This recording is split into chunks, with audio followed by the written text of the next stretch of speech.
priceless experiences. Napa Valley wine tasting, spoiling my women friends. Sitting at the table with millionaires. The narrative is tax loops, accounts offshore squares. It's not allowed. Yo, what's happening? Top of the top. What's good? What's good? Welcome back to Coin Gang Ministries. I am your homie, your friend, your partner, your bro, Ken Billions, man. What's good with y'all? Top of the top. How y'all doing this morning? As always, you know our philosophy over here, top shelf or nothing. So if you can see me, press 1, and if you can hear me, press 2. And if everything is everything, then we're going to go about our business and do what it is that we do. So y'all let me know what's good out there. If you can see me, press 1. And if you can hear me, press 2. And if everything is everything, man, we are going to do what we do, man. I got a great conversation for you today. You know what I'm saying? Wherever you at, definitely want to sit and take notes and listen to this, because this does have a major effect on you. Welcome to Coin Gang, the #1 home for personal development. This is ministry for what kind of mind, y'all? Y'all know what we do. Ministry for the abstract mind.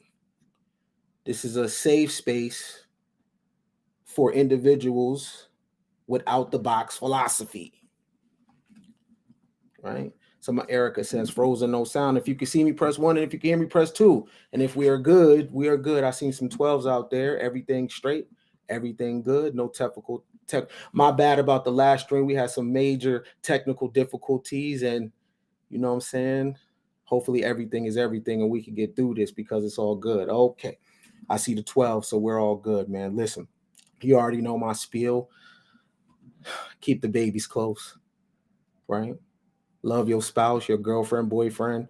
Remember, they're just ordinary people, like John Legend said, but be patient, man. Also, if you are on Facebook and you do not have a badge by your name, what are you waiting for? How much game are you waiting for me to drop before you go ahead and become a monthly supporter over on Facebook? Stop playing. Go ahead and get that badge. You see that little button at the bottom? It's blue. It looks like a badge. Go ahead and click that thing. What are you waiting for, right? Haven't I gave you bars all year? Haven't you took in the game and used it in your regular life? All right, fair exchange, no robbery. That's what we practice over here at Coin Gang. Also, this video is about to be so fire. If you want to make me an offer, you can behind the scenes, and you can have exclusive rights to the video, and it won't exist nowhere online except for your hard drive, right? That's how we playing it. So if you're in there, right, if you're interested in that, let me know, and this video could be yours. Today, we are talking about how tomorrow actually came. Tomorrow actually came.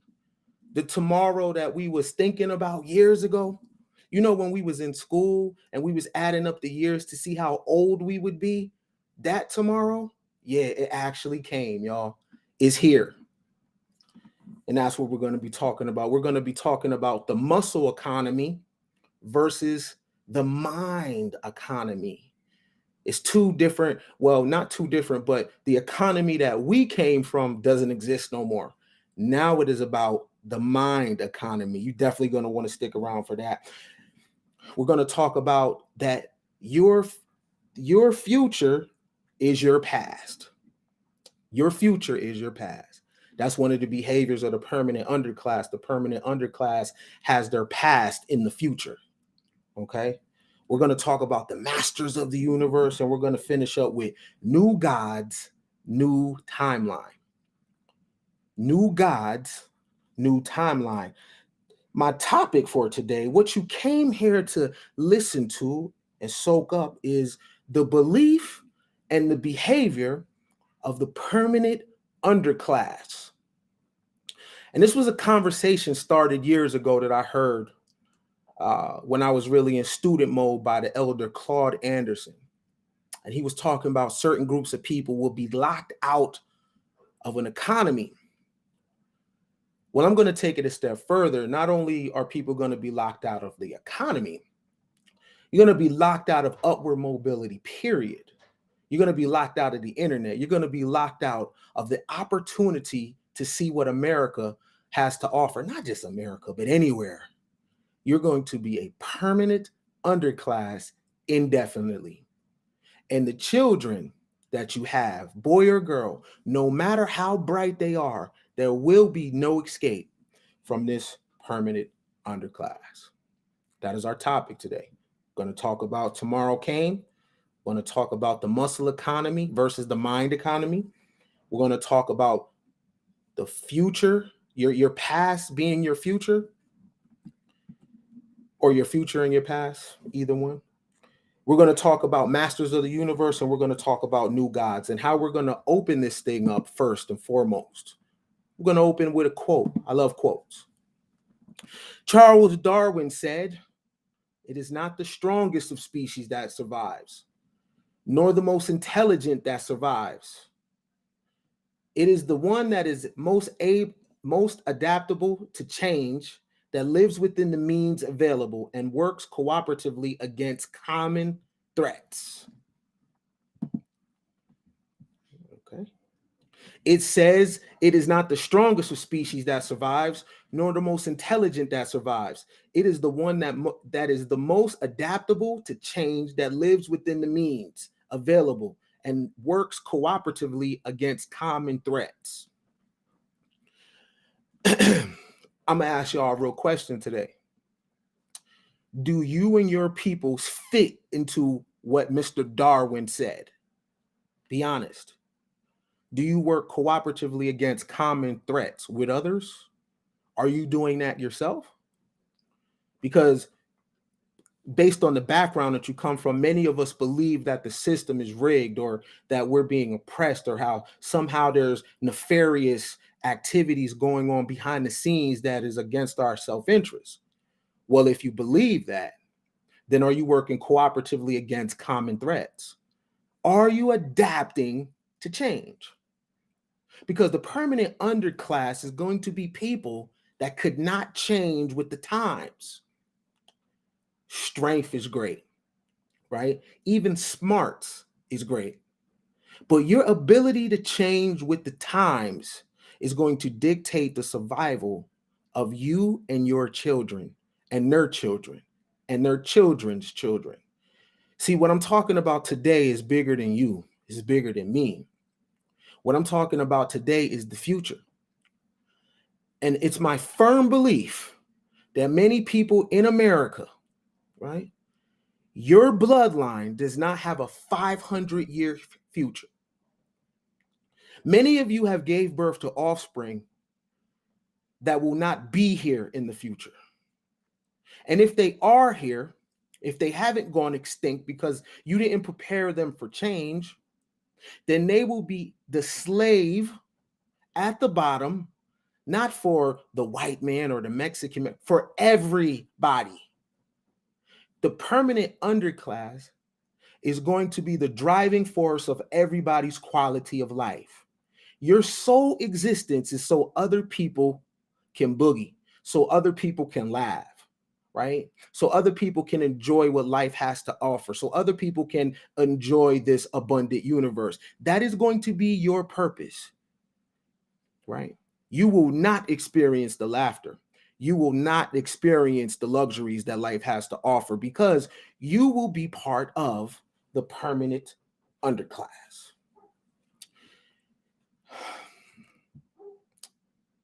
It's not the strongest of species that survives, nor the most intelligent that survives. It is the one that is the most adaptable to change, that lives within the means available and works cooperatively against common threats. Got it? We're going to do some reading today.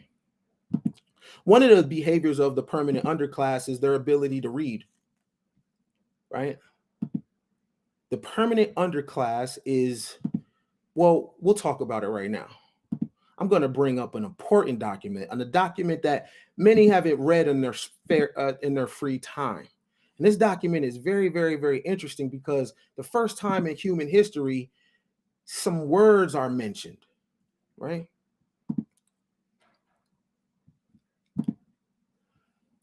We're going to read the Declaration of Independence. That's how we're going to start this thing off. The Declaration of Independence. All right?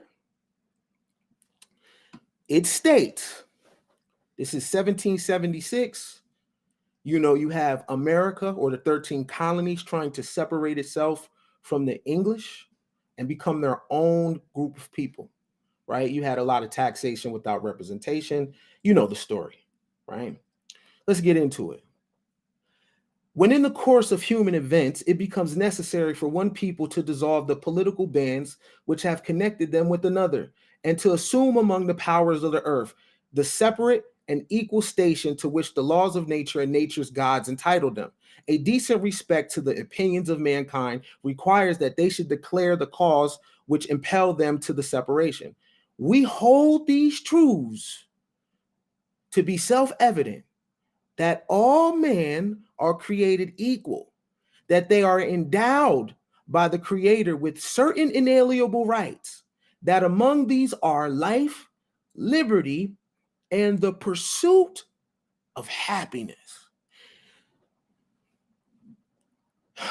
We hold these truths to be self-evident, that all men are created equal, that they are endowed by the Creator with certain inalienable rights, that among these are life, liberty, and the pursuit of happiness. I don't know if you understand how revolutionary that is. Because of human beings, for the first time in recorded history, get to pursue an emotion. Happiness. That's an emotion. The problem with that happiness is it has become a lifestyle. The problem with that is that now the pursuit of happiness is on steroids. You know, I want to do what I want to do. You know, I'm just going to tell my truth, right? I want to do what I want to do. I'm living in my truth. If it doesn't make me happy, I'm not doing it. Happy is an emotion, right? It comes and it goes. The ebb and flow of life is that 1 minute you're happy, next minute you're suffering. The problem is that people have tried to protect themselves from suffering so bad that they have put themselves in a position that there will be no upward mobility, because all of decisions that we are making in our day-to-day life are based on an emotion. You know what? This man doesn't make me happy, or this woman doesn't make me happy, or this job doesn't make me happy, or this environment does not make me happy. Even though I have my basic necessities, food, clothes, and shelter, I'm unhappy, right? So we'll mess up the money because I'm unhappy. We'll mess up. There's women that will mess up a relationship with a man that is a great guy, and he provides everything she needs, but she's not happy. There's a woman that is everything to a man. She provides everything that he needs, but he is not happy. There are jobs that are making sure that you live the quality of life that your mother and father dreamed of. But you know what? You're not happy. Happy is an emotion. The Declaration of Independence is such a revolutionary document because for the first time in history, the common man can pursue an emotion. It's deeper than just food, clothes, and shelter. It's deeper than just getting money. It's I want to be happy getting the money. It's deeper than being married. I want to be happily married. It's deeper than our day-to-day things that we're used to doing, because it involves being happy. But y'all have took that and you have corrupted it. You have taken being happy and corrupted it. Now your whole reality is about pleasure. Your whole reality is about being happy. And because of that, you have created offspring who are driven by the same emotion. And they're creating offspring that are driven by the same emotion. And because of that, there is a class of people in the very near future that will be unable to move upward socially. and it's all your fault.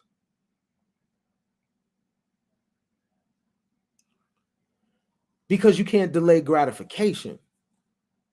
Because if it doesn't feel good, then you're not going to do it. Right? You have stability in your life, but you'll create chaos because you're not happy. Family, happy is an emotion. This is very, very, very dangerous, y'all. You have taken the life and liberty in pursuit of happiness, and you have took it too far. Happiness is a drug. It's very addicting. We are measuring our place in the world based on nothing tangible. It's based on an emotion. Do you know first world oppression is based on pleasure? First world, and when I mean first world, I mean people in America, in the West. You're not basing your position in life being denied the ability to move forward. No, because you have everything. You're basing your position in life based on how you feel. That's dangerous. And that is the behavior of the permanent underclass. Let me show y'all something. Let me take this down. Shout out to the Declaration of Independence. I would like to get into that more sometime in the future because I don't think people understand how revolutionary it is. Because never in modern history have people been able to choose choose what they want to do with the rest of their life based on an emotion. It's not based on anything tangible because you could be happy on Friday and mad Sunday, right? But just to show you something, let's look at what Aldous Huxley says. The perfect dictatorship would have the appearance of democracy, but would basically be a prison without walls in which the prisoners would not even dream of escaping. Why is that, Mr. Huxley? It would essentially be a system of slavery where through consumption and entertainment, the slaves would love their servitude. He said this in 1931. Let me read that again to you, right? Let me read that again. Because what the quote unquote elite have figured out is it's better to control people by allowing them to have things. See, if you take things, it might raise people's antennas and they might band together and they might try to do something crazy, like overthrow the government, right? Instead, allow people to be slave to their desires. See, the permanent underclass is not based on anything Orwellian per se. It's not based on Big Brother. No. It's based on your consumption. It's based on your need to feel good. It's based on your appetite to be happy. Let's read it again. And this is the author of A Brave New World. The perfect dictatorship would have the appearance of a democracy, but would basically be a prison without walls in which the prisoners would not even dream of escaping. It would essentially be a system of slavery where through consumption and entertainment, the slaves would love their servitude. If you go on YouTube right now, the majority of content creators cover entertainment. Am I lying? The most popular channels, right? Let's go back to what Charles Darwin said, right? The last portion of the paragraph, he's talked about cooperatively working against common threats, right? So you would think that the most popular content online would be content helping you to survive or helping you to win against common threats. It's not. What kind of content is it? Gossip, dating rumors, right? Celebrity mishaps, right? And people eat it up. right? That's where all the people hang out at. And let me tell you something else that's interesting. When Donald Trump was in office, do you know why people were upset when Trump was in office? It wasn't because he had bad policies. No. It was because he was not allowing nigs to nig comfortably. So they needed him to become out of office so they can nig in peace. See, because as long as he represented some type of opposition, it was uncomfortable for people to dive in their desires. That's what this is all about. Don't stop my ability to consume. Don't stop my ability to dive head first in entertainment. And anybody that comes in between people's ability to consume and to be entertained is the enemy. Nigs want to nig in peace, right? Do you notice all of a sudden nobody's into politics no more, huh? Right? Do you notice, during the pandemic, it was all type of documentaries about, deep stuff, right? What happened to that? No Dr. Sebi stuff, huh? Right? No talks about sovereignty anymore, right? Why? The moment that the pandemic ended, even before it ended, people were lined up at the Gucci store. Because oppression in America is based on people's ability to consume and be entertained.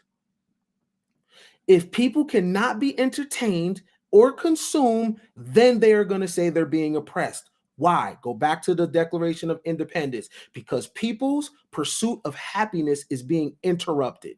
That's what Donald Trump was doing. He was interrupting people's pursuit of happiness. You didn't like how he looked. He wasn't politically correct.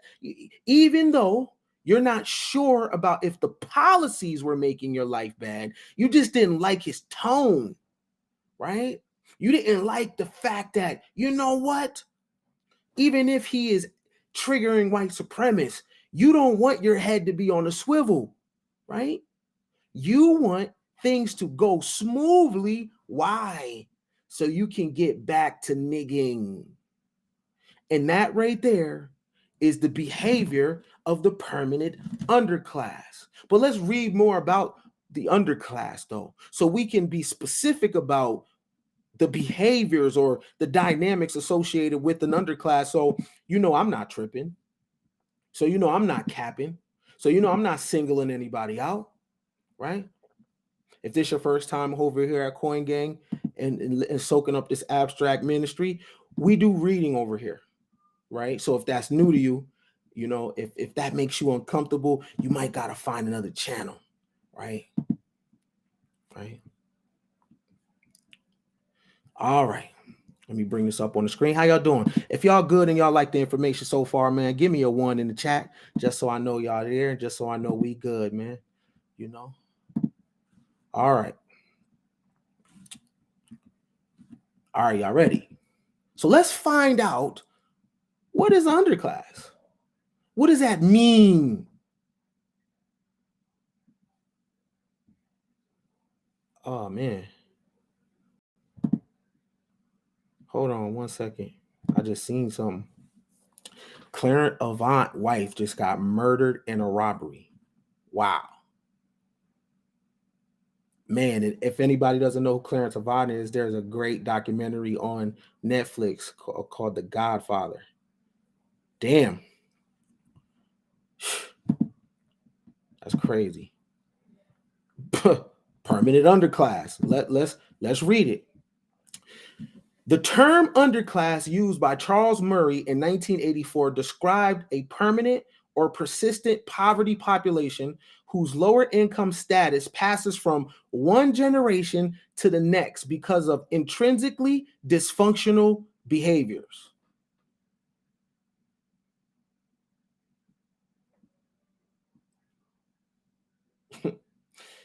Let's take it from the top. And listen, if you identify any of this in your life with you and yours, man, make the change and make the correction before it's too late. Make the change and make the correction before it's too late, right? Look, this is how it starts.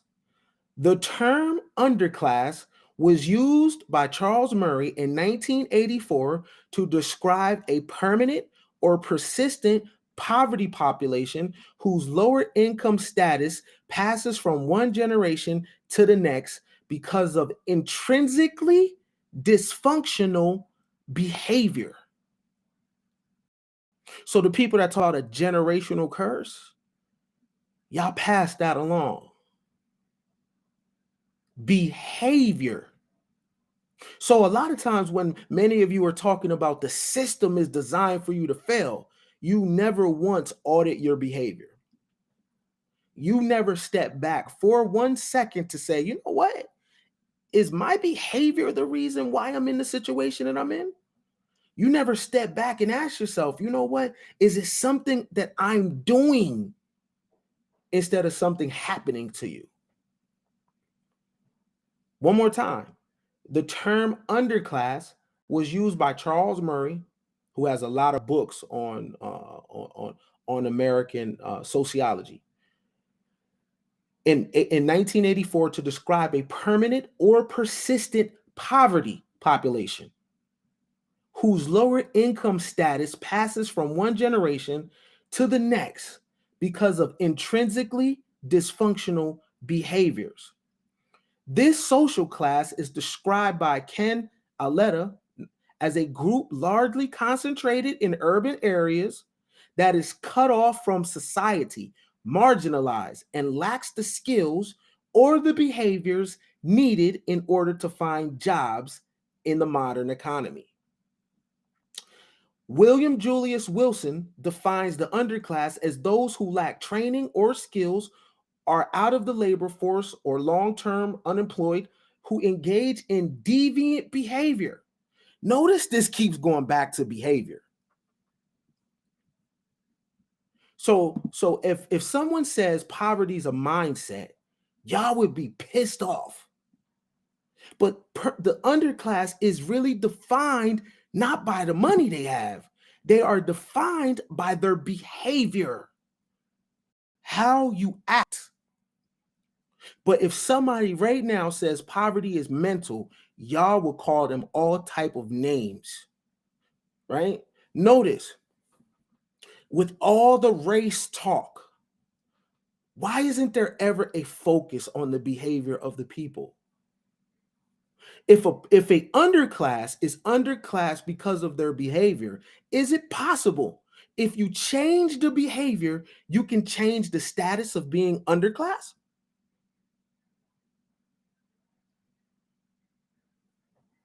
See, with all this we talk, no one wants to do the work themselves, right?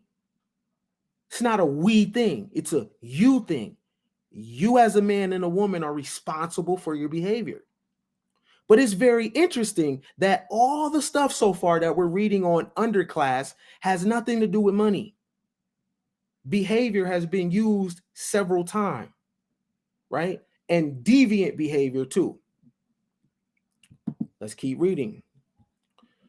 Wilson also incorporates in his definition family instability and welfare dependency.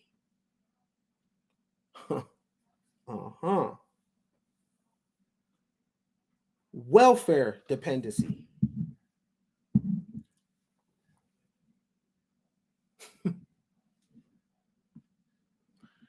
Are y'all surprised by any of this? Right? So we see deviant behavior. We also see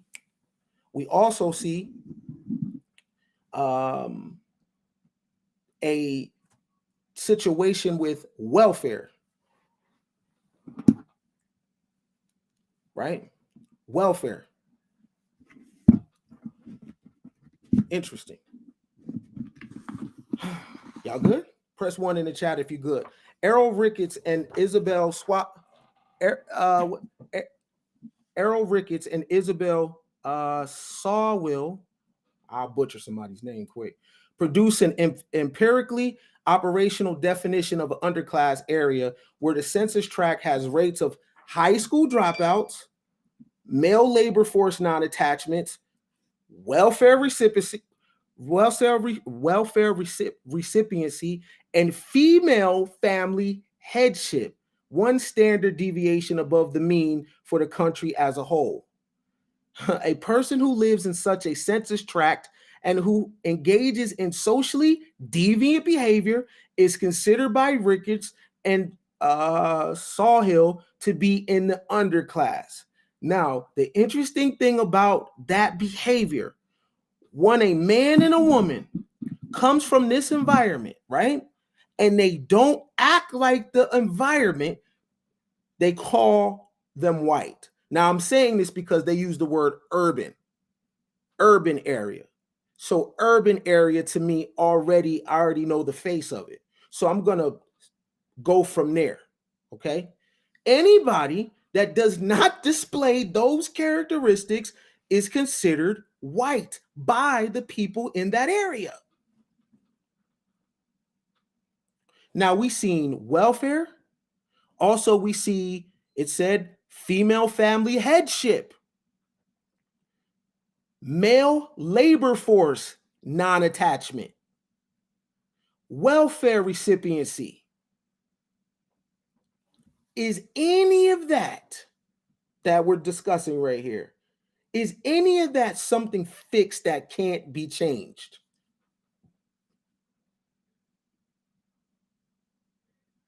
Welfare recipiency can be changed. Male labor force non-attachment can be changed. Female family headship can be changed, right? Deviant behavior can be changed. If those things can be changed, why are y'all talking about race?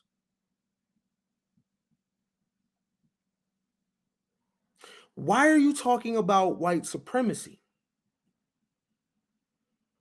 When based on the components of an underclass is about your behavior. See, if your behavior was correct, then you would be able to pinpoint if things around you was off because you're doing everything right.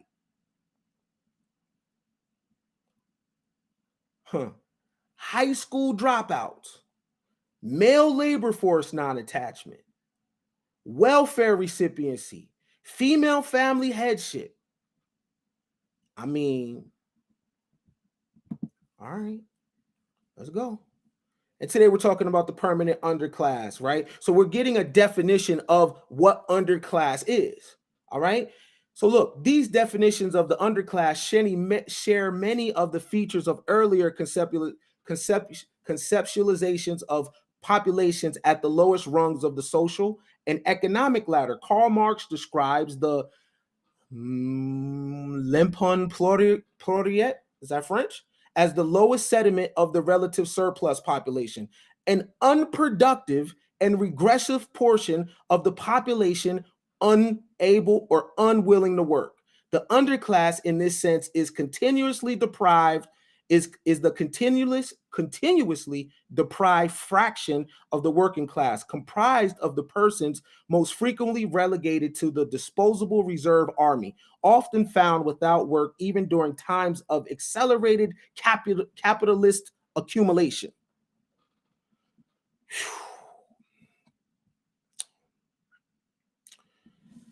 Kenalata, referring to a 1980 report by the Manpower Development Resource Corporation, writes that those people have been excluded from the regular labor market and find at most sporadic employment. Though relatively few in number, they have become a considerable burden to themselves and the public as long-term recipients of welfare and as the source of much violent crime and drug addiction. There is nothing new about such a social class. There have always been pirates, beggars, vagrants, paupers, illiterates, street criminals, and helplessly, sometimes hopelessly damaged individuals.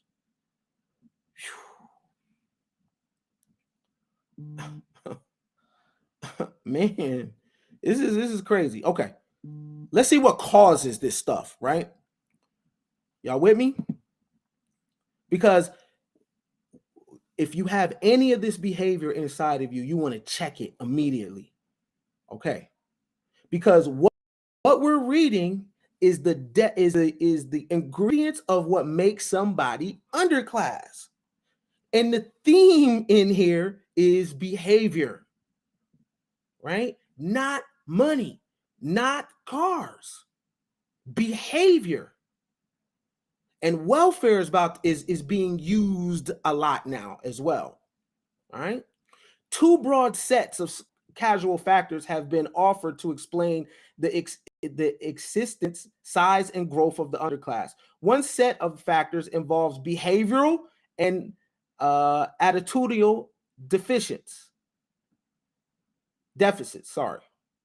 Here we go with the behavior again. These include decisions to bear children out of wedlock, participate in illegitimate activities, often destructive, violent activities, and inability or unwillingness to work or obtain the necessary skills in order to become productive members of the labor force. Another set of casual factors often offered to explain the underclass are termed structural factors. These include residential segregation that produces concentrations of poverty and pathology, deindustrialization, and the shift of jobs from the inner city to the suburbs. Now, with all that being said, if many people from the underclass have use of the internet, right? How come those individuals are not piled in areas that preach self-help? How come the most popular stuff is dating?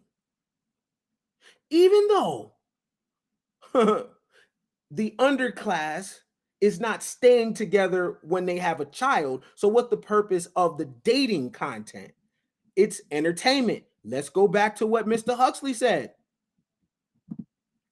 The perfect dictatorship would have the appearance of a democracy, but would basically be a prison without walls, in which the prisoners would not even dream of escaping. It would essentially be a system of slavery where through consumption and entertainment, the slaves would love their servitudes. See, because of the ability to consume and be entertained, people don't understand the class that they're in the West because they are happy. So it doesn't feel like they're at the bottom. Even though people have no savings, even though people don't have pedigree, even though, honestly, there is no future for their children, it does not matter because we can watch the Soul Train Awards. It does not matter because we can consume endless content with gender wars and submissiveness and masculinity and being traditional and dating. And what does it mean? See, the people at the bottom don't even know they're at the bottom. Why? Remember when we read the Declaration of Independence, life, liberty, and the pursuit of happiness. So people at the bottom feel as long as they can pursue happiness, life is good. There is no issue. There is no problem. But is that true though? Right? If I title my video, Kevin Samuels is a homosexual. If I was to put that title, why would it be a lot of people there? Now, if we check the background of the people there, honestly, do you think they come from good pedigree? Do you believe that they come from a wealthy family? Do you believe they have a lot of skills? Do you believe they're into arts? Do you believe they're the most intelligent public? Be honest, right? And then if I make another video after that talking about the importance of life insurance, Why would the viewership go down, even though life insurance is essential? It's an essential instrument for us to have. But why would the viewership go down? Mr. Huxley is telling you, and he's saying this in 1931. This is a new type of slavery. The permanent underclass is not based on anything Orwellian. It is based on people's ability to satisfy the hunger, to turn their brain off, to consume, to be entertained, to stay 247, 365 in a childlike state. If problem solving is on the table, people are going to run from it. If complex thinking is on the table, people are going to run from it. If you have to show up a certain way above the neck, people want no smoke. And this is why. Mr. Huxley starts this off with the perfect dictatorship. People don't believe they're in a dictatorship because it doesn't feel like one. Remember what the Declaration of Independence said: life, liberty, and the pursuit to be happy. That is an emotion. So people don't feel like they're at the bottom because, yo, how could I, man? I'm streaming on Netflix, right? How could I feel at the bottom? I got loud. I'm smoking. You feel me? I'm on the Shade Room. I'm on DJ Academics. You know what I'm saying? I'm listening to Brittany Renner. Life is good.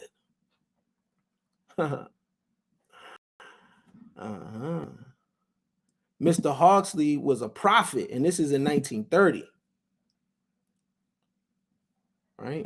But when we're looking at the dynamics of a permanent underclass, we keep seeing something very, very, very key, and it's behavior. Now, the same people will say, the system is oppressing me. But then if you watch those people walk around, if you audit their life, they are doing everything wrong. Hold on. What else does Mr. Murray say? In 1984, for the responsibility for criminal involvement, child born out of wedlock, joblessness, and dependency on welfare rest upon the shoulders of the members of the underclass themselves. The underclass reproduces its behavior from one generation to the next, just as it perpetually reproduces itself through excessive, unwanted births to teenage mothers and unemployed or unemployable fathers.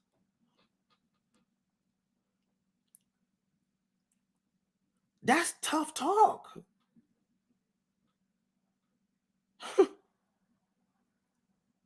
He said it rests on your shoulders. This is what you're doing. The underclass reproduces its behavior from one generation to next, just as it perpetually reproduces itself through excessive unwanted births to teenage mothers and unemployed or unemployable fathers. For Wilson, the underlying causes are more. Now, here's what's dangerous about what I'm reading. This stuff is from the 80s. So we're in quantum. So it has tripled, doubled, quadrupled. This is 80 stuff they were talking about. For Wilson, the underlying causes are more broadly found in the larger context of structural transformations in economy. Joblessness in the inner cities arises in part from flight of low-skilled and semi-skilled jobs from their historic location in central cities. Social isolation and concentration of poverty are but consequences of these structural transformations. Other structural factors suggest in the literature include census reforms during 1980s and the rising of imprisonment as a vehicle for producing labor surpluses.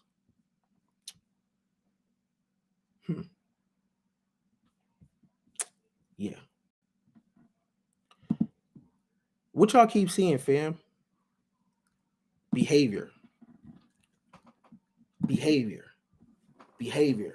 right? In 2021, I don't want to hear what the system is doing, because what the system is doing is allowing you to participate in the most important things to you, which is your desires. You're doing exactly what you want to do, right? So I don't want to hear anything about that. All right. So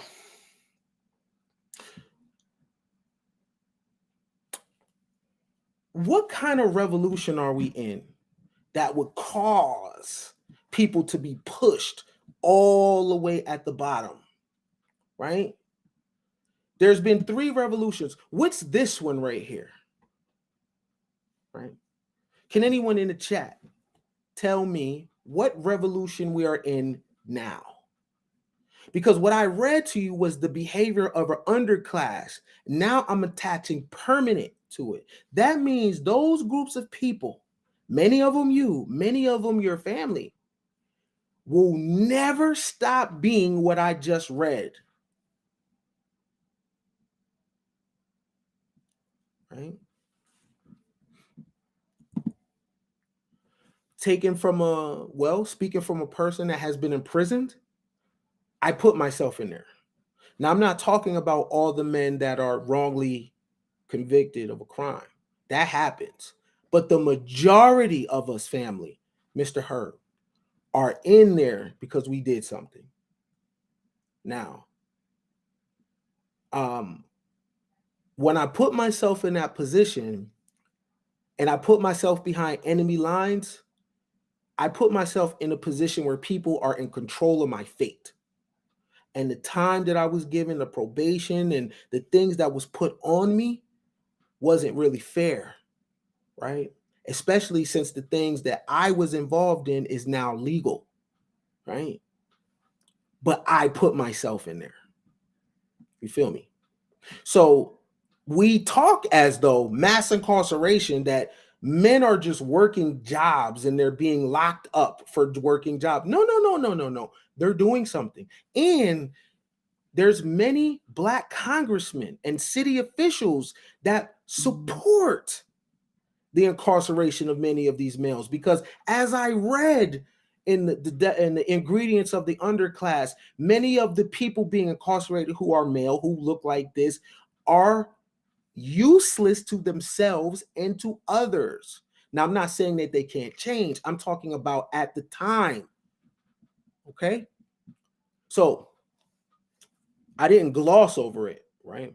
Because I've been in the situation and I can't say no one was picking on me, right? I was doing something that America said was illegal and I had to pay for the shit. Whether it's fair or not, that's about emotions. I did that, right? I didn't have to go down the path that I went down, right? Like many of us. But if you've seen when I was reading the article, it talks about behavior and welfare recipiency. And accountability is the thing that is going to help you springboard out of the trajectory of going into the permanent underclass, right? So for all the smart people in the chat, shout out to my man. And I seen your super chat. You know what I'm saying? I appreciate you. But when I'm flowing, you know, a lot of content creators, they like to stop and read. I be in the zone. So I appreciate you, bro. The fourth industrial revolution. You are correct. Yes, we are in the age of Aquarius. Mental revolution. I'm going to talk about that in a sec, but you are correct. We are in the fourth revolution. So we're going to read, right? So we can see what are the ingredients of this fourth revolution and why it's important for you and I to know about them. Not just know about them, be masters of them, like we're masters at sports stats. You know, when we go in the barbershop, we discuss contracts and stats and who's the best player of all time. And nothing wrong with that. Nothing wrong with that. But we also have to master this as well. Or we will find ourselves and our bloodline in the permanent underclass. And it has started, baby.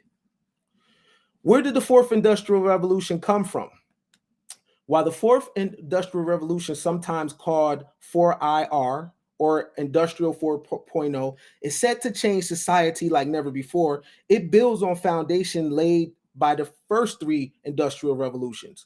The advent of the steam engine in the 18th century led to the first industrial revolution, allowing production to be mechanized for the first time and driving social change as people become increasingly urbanized.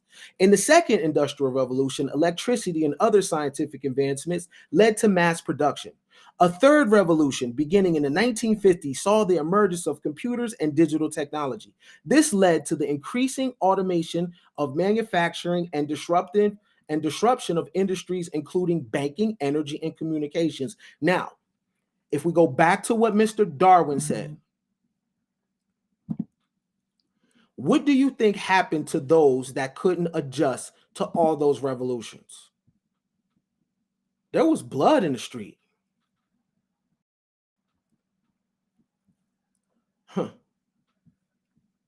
There was blood in the street.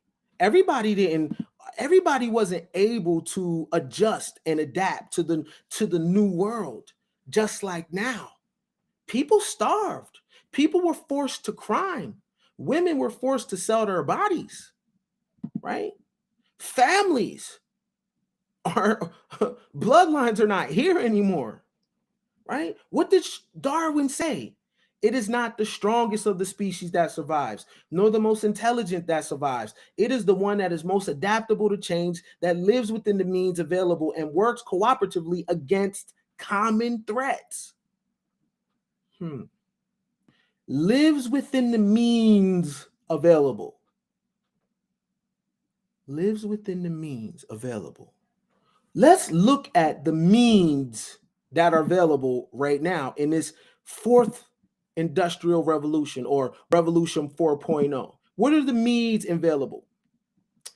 The easiest way to understand the fourth industrial revolution is to focus on the technologies driving it.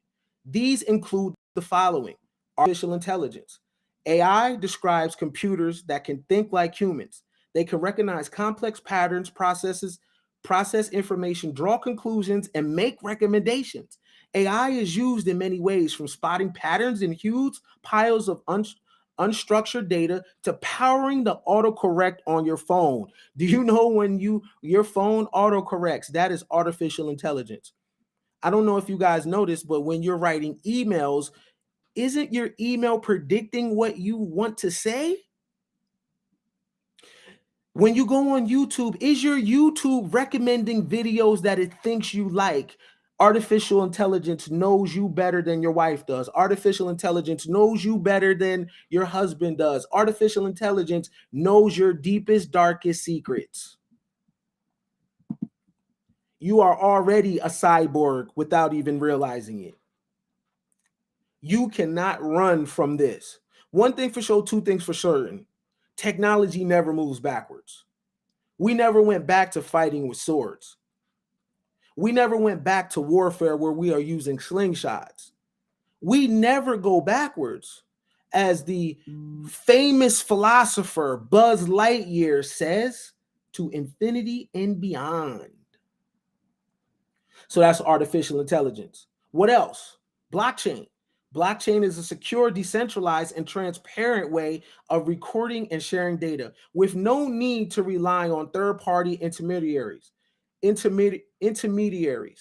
The digital currency Bitcoin is the best known blockchain application. However, the technology can be used in other ways, including making supply chains traceable, securing sensitive medical data anonymously, and combating voter fraud. Question: how come topics about artificial intelligence and the blockchain is not where most people hang out at? Yet this is what our world looks like. All you have to do is look at what people are going away from, and that's how you'll know who is in the permanent underclass. When complex topics get discussed, if your brain automatically turns off, please don't have any children, because what you're going to do is continue the behavior and you are going to produce more offspring to fuel the permanent underclass. All of a sudden, you can't focus. All of a sudden, you have no input. You don't know the right questions, and it is not about you knowing everything, but you're not even putting yourself in positions to ask questions because you ain't in the room. You keep going to the chat rooms where it's easy listening, acting as though that is going to save your life, acting as though the information that you're getting from these handkerchief heads, these talking heads, you act as though the information that you get from these individuals is the information that you can use as a sword and a compass to navigate your and your family's life.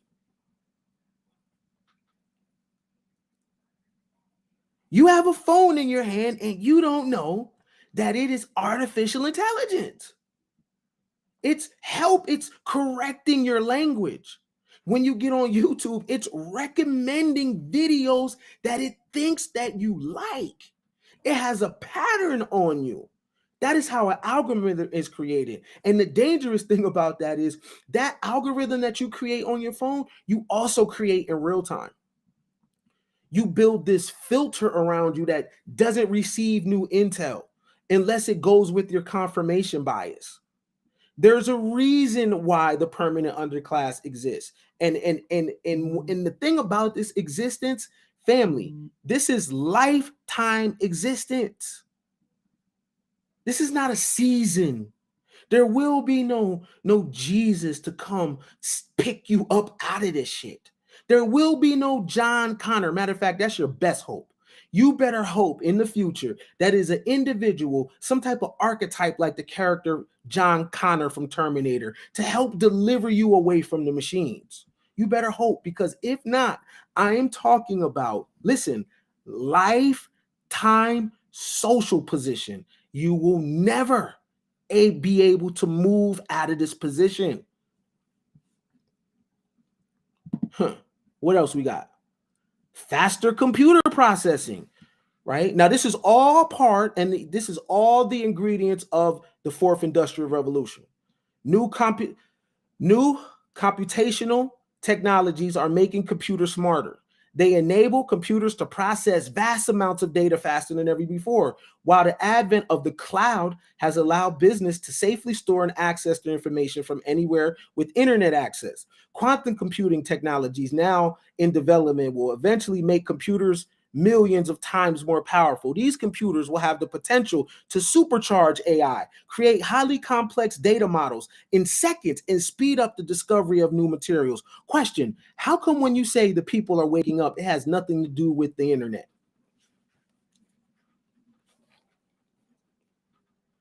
In your mind, you think a person is a threat if they are going around talking about analog information.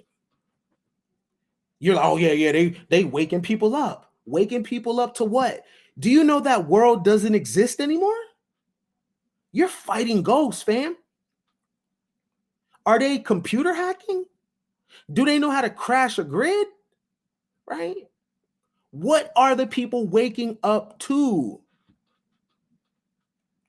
You're waking up to a world that doesn't exist. This world that you think people are waking up to, this collective awareness that you are waiting for, right? The collective awareness that you're waiting for is not happening, right?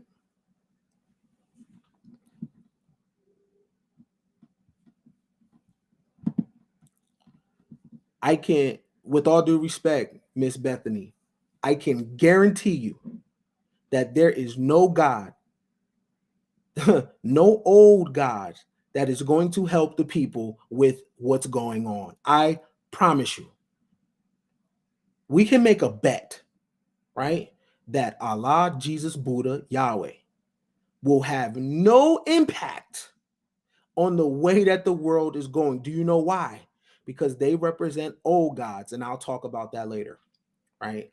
I am talking about a completely new world. Again, many of you have this world in your head that you think exists. It does not. It does not. And nothing is going to save you except your behavior. There's no messianic force that's going to pull you and your children out of the permanent underclass. That ain't happening. That's not happening. Let me ask you something, fam. Was there a messianic force that pulled slaves off a slave ship? No. Was there a messianic force that stopped a bomb dropping on Hiroshima and Nagasaki? No. Was there a messianic force that stopped Attila the Hun from chopping 20,000 heads off? What about Pol Pot? Right? Have you studied global famine? There's nothing that reaches its hand out the sky to stop none of it. So to think that it's going to happen to keep people out of the permanent underclass, you know what? If that makes you rest easy at night, right? If that makes you rest easy at night, have at it. Let me go back to what Mr. Huxley said, right? Because this is also goes for religion, right? And no disrespect to you, ma'am. If that's how you feel, have at it, right? Much success to you, even if you wish me the opposite. Sooner or later, we'll all see who the prophet is. Cool?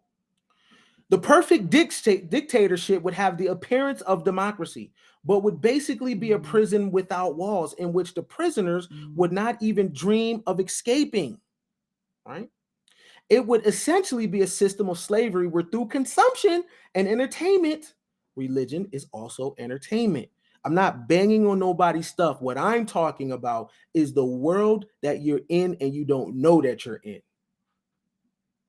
That world in your heads, fam, don't exist. It ain't that. I can prove it ain't that. Now you can rest on your faith. That's fine. I'm a rest on data, right? Respectfully. Let's get back to the article. This is the ingredients of the fourth revolution, right? Virtual reality and augmented reality. Woo, what's the difference? VR offers immense digital experience using a VR headset that stimulate the real world, while augmented reality merges the digital and physical worlds. Examples include L'Oreal makeup app, which allows users to digitally experiment with makeup products before buying them, and the Google Translate phone app, which allows users to scan and instantly translate street signs, menus, and other texts. Do you know when y'all put filters on? Do you know that is augmented reality?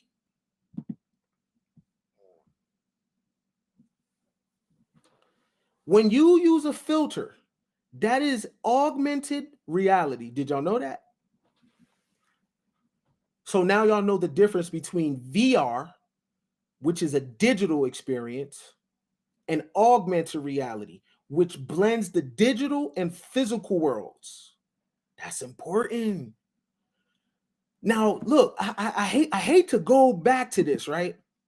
But it's mad important because Mr. Huxley said this in 1930, right? Consumption and entertainment. Now, here's the thing. Just like the TV was once scarce and few people had it, do you think that everybody's going to get some type of opportunity to participate in augmented reality? Press 1 in the chat if you believe that people are going to have be able to participate in augmented reality. What do you think? Right now, look, it would essentially be a system of slavery where through consumption and entertainment, the slaves would love their servitude. Okay, let's go back to see what the difference between VR and AR is. VR offers digital experiences using a headset that simulate the real world, while augmented reality merges the digital and the physical worlds.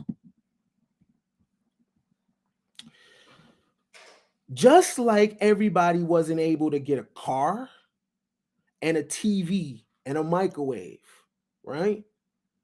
It's scarce in the beginning. But if we look at what Mr. Huxley is talking about, the entertainment, the consumption, and when we look at the digital and the physical worlds being able to overlap with each other, I guarantee you the permanent underclass is going to be able to put VR glasses on because augmented reality. They're going to be in that world because how would you remember, the brain can't differentiate what's real and what's fake. The brain can't differentiate also what's a real memory and a planted memory. So people with that are participating in augmented reality, if you said they were a slave, wouldn't they lie to you? Wouldn't they believe you're lying? Think about that. Because AR merges the digital and the physical worlds, right? So while you're looking through these glasses or you're participating in something, you are having a physical response. So in an augmented reality, sex feels real. Remember, it's about being happy. It's about a feeling. So if people don't feel like they're oppressed, then they're not. That's all this is about, feelings. Right? Right? That's what it's about. Feelings. People gauge if they are oppressed or if they are up or down based on how they feel. So, man, if I wanted to control the world, what I would do is allow the people to experience endless pleasure, right? Consuming all day. Because the thing about augmented reality, it's you can be who you want to be. You can have physical handicaps, but in this reality, you can be whoever you want. And the people are going to consume this so much that they're not even going to know what social status they're in. Because after all, I can put on a headset and I can be rich, right? Man. All right. Biotechnology. Biotechnology harnesses cellular and biomolecular processes to develop new technologies and products for a range of uses, including developing new pharmaceuticals and materials, more efficient industrial manufacturing processes, and cleaner, more efficient energy sources. Researchers in Stockholm, for example, are working on what is being touted as the strongest biomaterial ever produced. Do you guys remember Batman? Batman is able to have material that absorbs bullets. Now, the thing about what I'm telling you is this is also industries that need work. Right? This is industries that need work. Biotechnology, right? Suits that can bend light, right?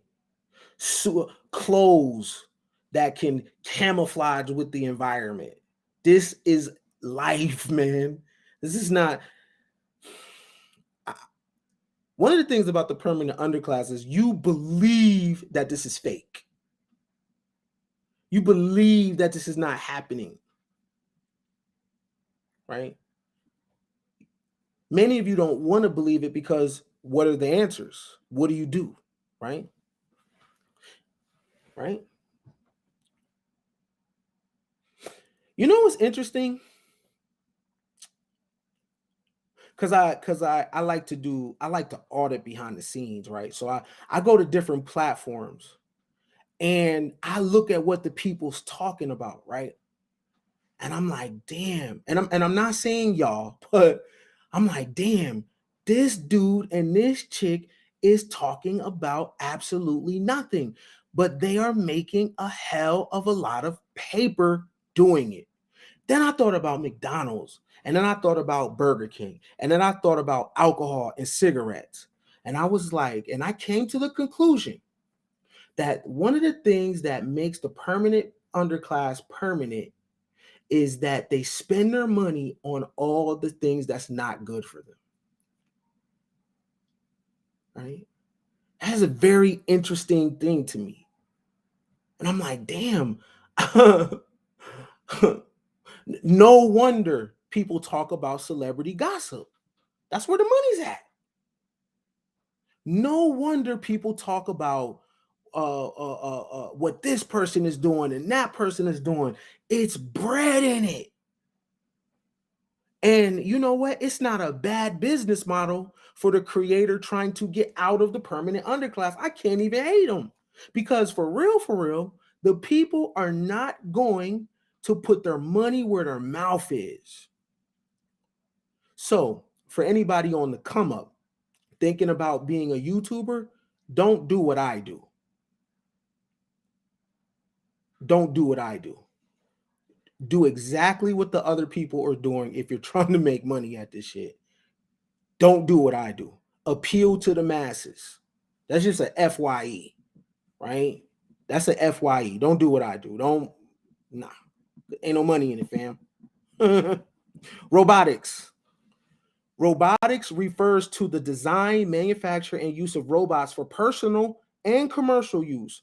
While we're yet to see robot assistants in every home, technology advances have made robots increasingly complex and sophisticated.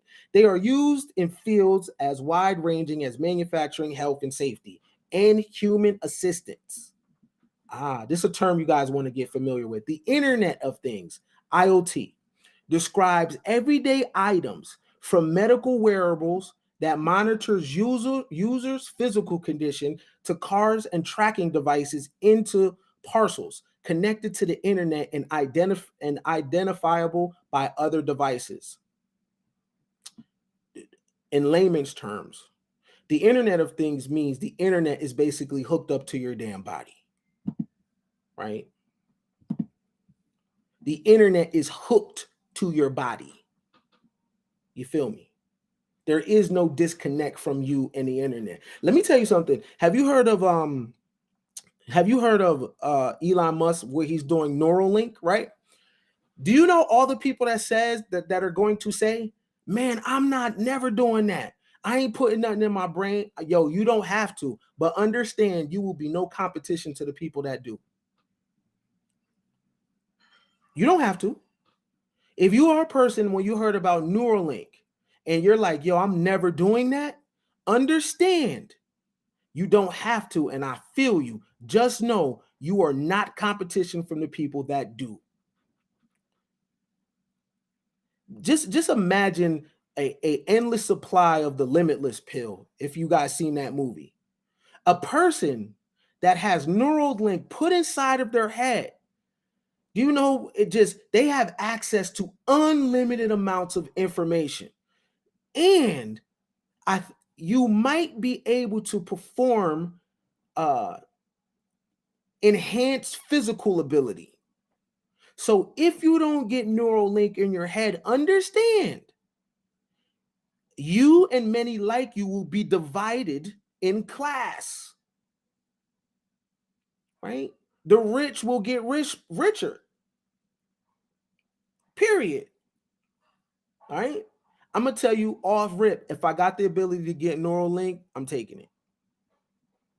Straight up. Whatever happens, happens. I'm going to roll the dice. I'm going to bet on technology. Me, right? Because I got my eyes towards the future. The world that I lived in, being born in 1983, that world doesn't exist. But it's funny because as a 5, 6-year-old, 7-year-old, I was playing with Nintendo. So, and before that, it was Atari. So I had already conditioned myself for the future.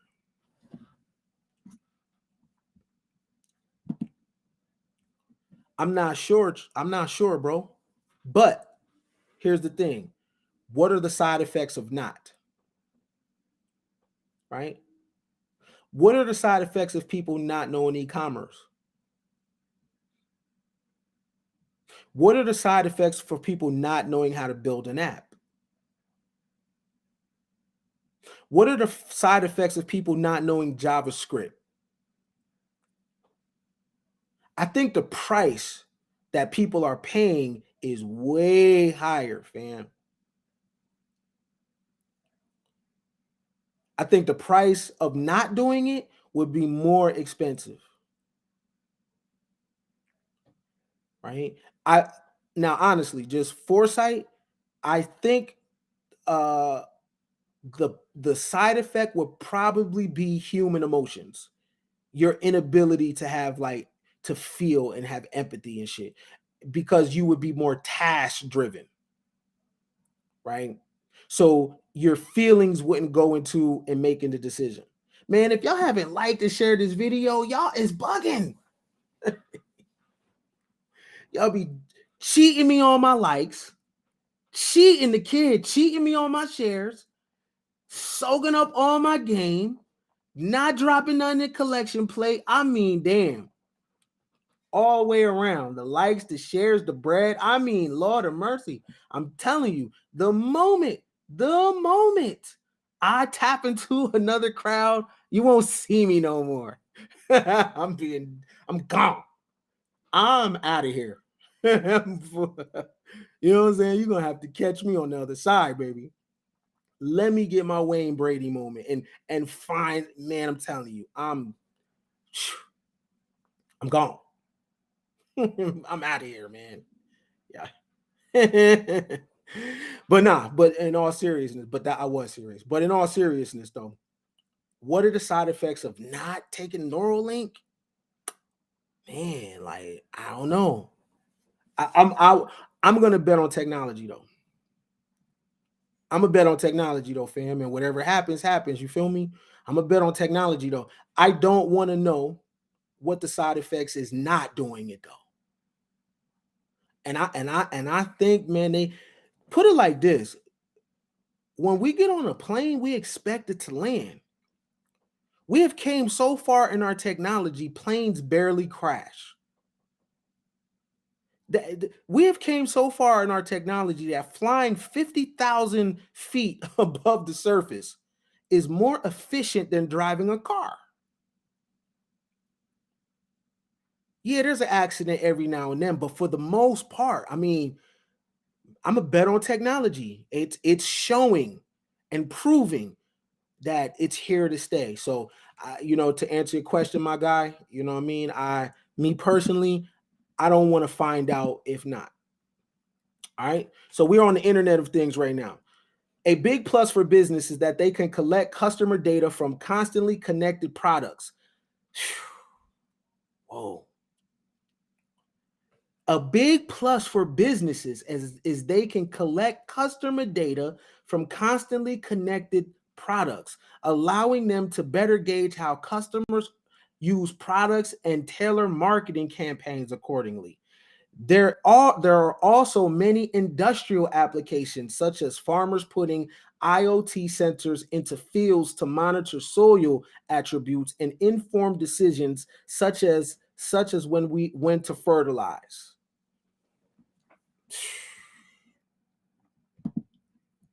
3D printing. 3D printing allows manufacturing businesses to print their own parts with less tooling, a lower cost, and faster than traditional processes. Plus, designs can be customized to ensure a perfect fit, and more. Innovative materials, including plastics, metal alloys, and biomaterials, promise to shape up sectors including manufacturing, renewable energy, construction, and healthcare. Energy capture, storage, and transmission represent a growing market sector spurred by the falling cost of renewable energy technologies and improvements in battery costs.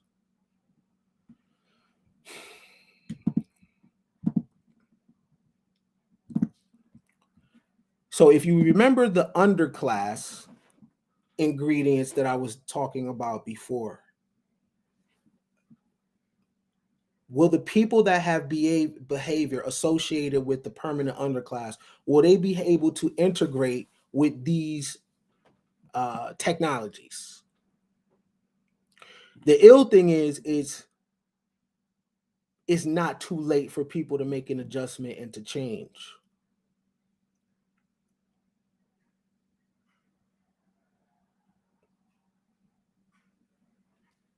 Your brain should be pinging right now. Ping, ping, ping, ping. Because if it's not too late for you, your babies, I'm talking about biomaterials, biotechnology, I'm talking about robotics, right?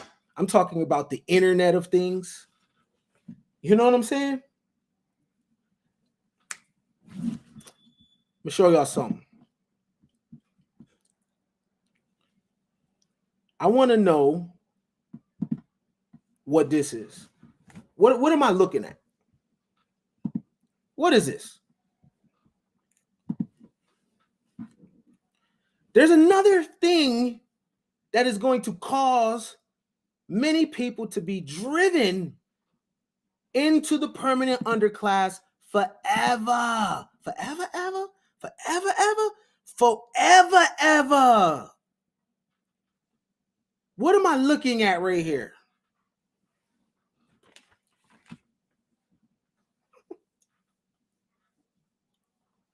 What am I looking at? Someone in the chat tell me what I'm looking at.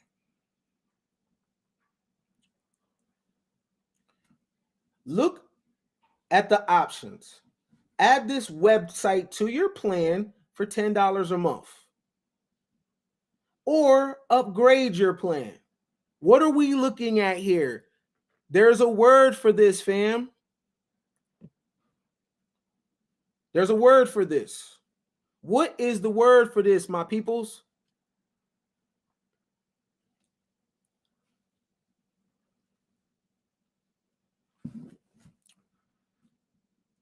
Some people said a paywall.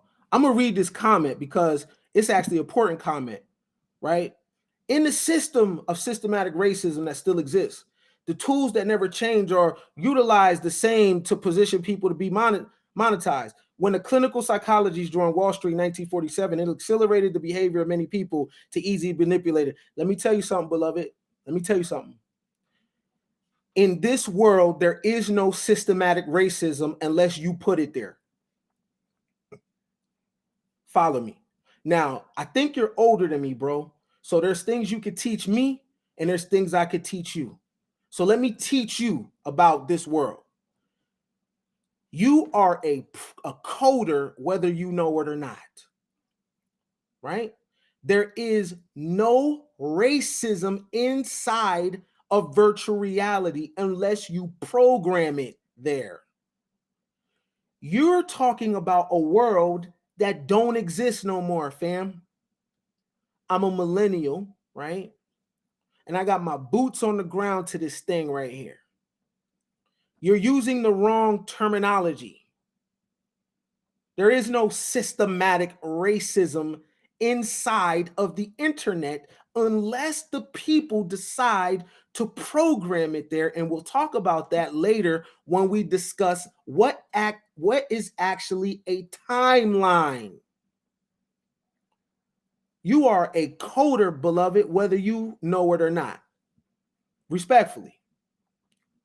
There is no systematic racism. That is Pisces, beloved. Right? And anything showing you that is designed to distort you. You're trapped in an algorithm because I don't know that world. Right? So that's based on your algorithm. But let's get back to this. What are we looking at right here? Now, some people said a paywall. Okay, what kind though? Terry said this is a paywall. Yeah, but what's the word though? They talked about this a few years ago and argued about it in Congress. Censorship. Someone say paywall. Let me see. Censorship. No. There's a word for this. And this word and this ideal, or maybe let's call it a system, is definitely going to be responsible for people in the permanent underclass. What you're looking at is net neutrality. Net neutrality. Net neutrality is the principle that internet service providers, which are ISPs, must treat all internet communications equally and not discriminate or charge differently based on user content, website, platform, application, type of equipment, source address, destination address, or method of communication. It's a lot of word salad right there, right?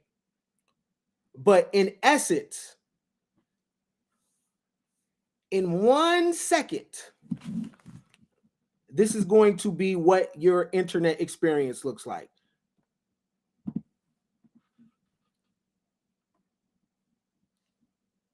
You're going to have to pay for this shit. You get to use Facebook and IG for free and generate money? You mean to tell me you get to use Facebook for free and you met your wifey and your hubby for the free ski? Man, them days are over. Let me get this straight. Right? Right?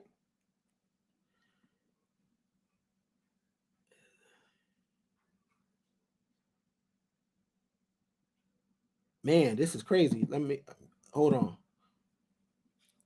I worked at a think tank, and you don't know how many Silicon Valley tech companies donated, quote, to us for our policy writers to fight net neutrality. It's only a matter of time.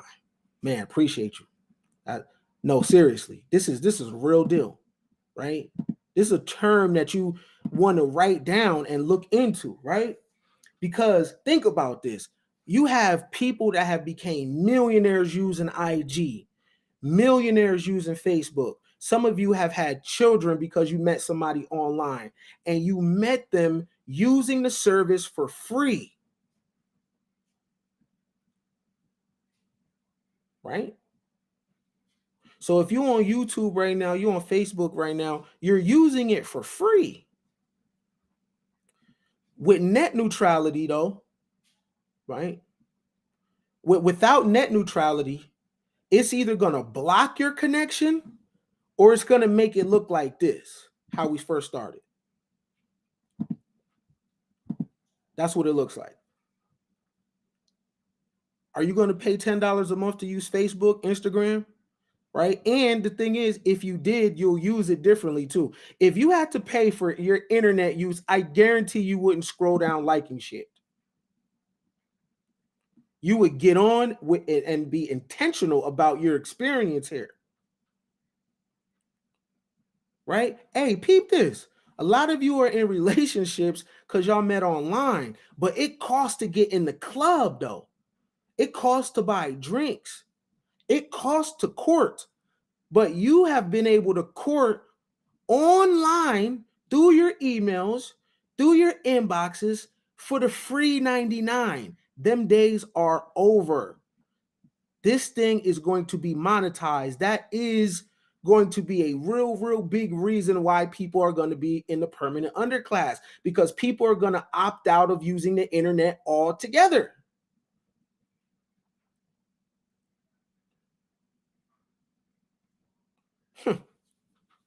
Look. Let's go back to this. So, just hypothetically, if it looked like this, so unlimited access, that means you get you pay $100 a month. That's Facebook, Twitter.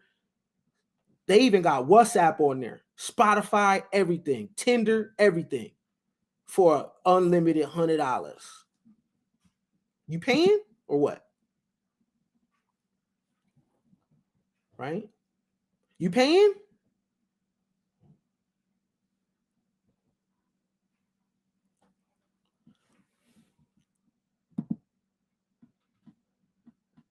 Miss Bethany, they do not give you content based on what you are. Your content is filtered through your own clicks. The content that you receive is based on who you are by your own doing. You have more power than you think. You're programming your algorithm. You're liking that picture. You're liking that video. You're posting that article. Then the algorithm builds a profile on you. The companies are not doing nothing to you. They're only giving you what you like. All you have to do is unsubscribe to a page and it changes your algorithm. All you have to do is click don't recommend a channel and it changes your algorithm. One video click changes your entire algorithm. Right? It's not designed to it's not playing a game on you. You have all the control. Hey, if you right now go to your YouTube and you like Zig Ziglar, Brian Tracy, Les Brown, Wayne Dyer, Gary V, Grant Cardone, Lisa Nichols, right? If you like all that, I promise you, you won't see none of this crazy mess that goes on YouTube. That's all you will see. It will be videos about finance, motivation. It will be videos, 10 steps to get 100 subscribers on YouTube, how to make $1 million. That's all you will see. You have total autonomy. People choose to go into, like, how does the company know if you're white or black or not? It doesn't. It begins to build a profile on you based on your own behavior. You got the juice. The people got the power.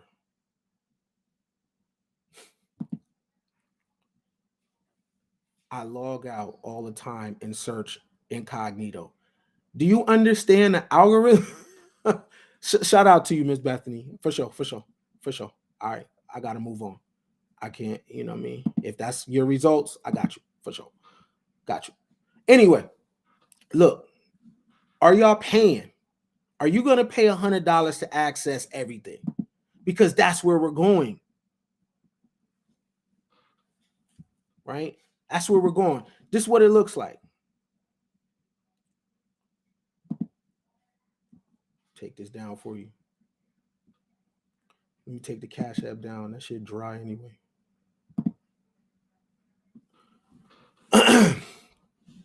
Look, this is how it is right now, right?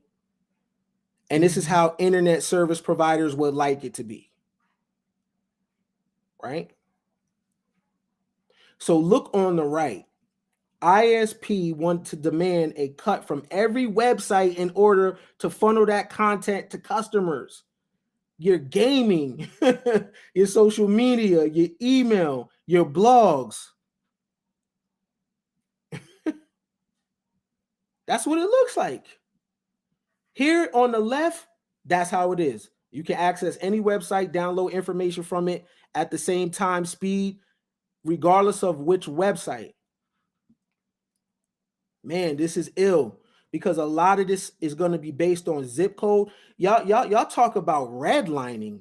What about internet redlining? See, your conversations be so focused in the past. You talking about we've been redlined, they redline us. What? You ain't see nothing yet.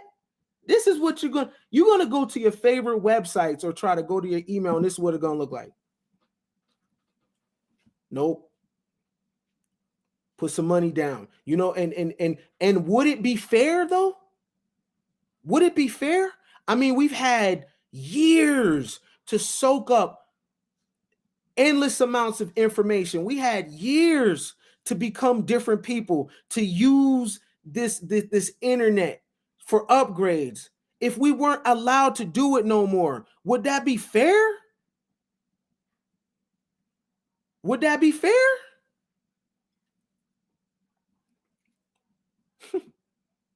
If you came online, you try to get on Facebook, right? Because you know, last night you was commenting you was in the groups talking about high value men.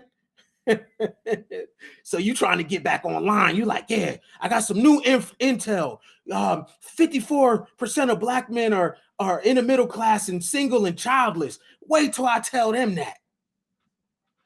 And then you a woman and you like, man, I'm about to go into that group. Watch when I get there. Man, I'm going to tell these dusties off. And then boop.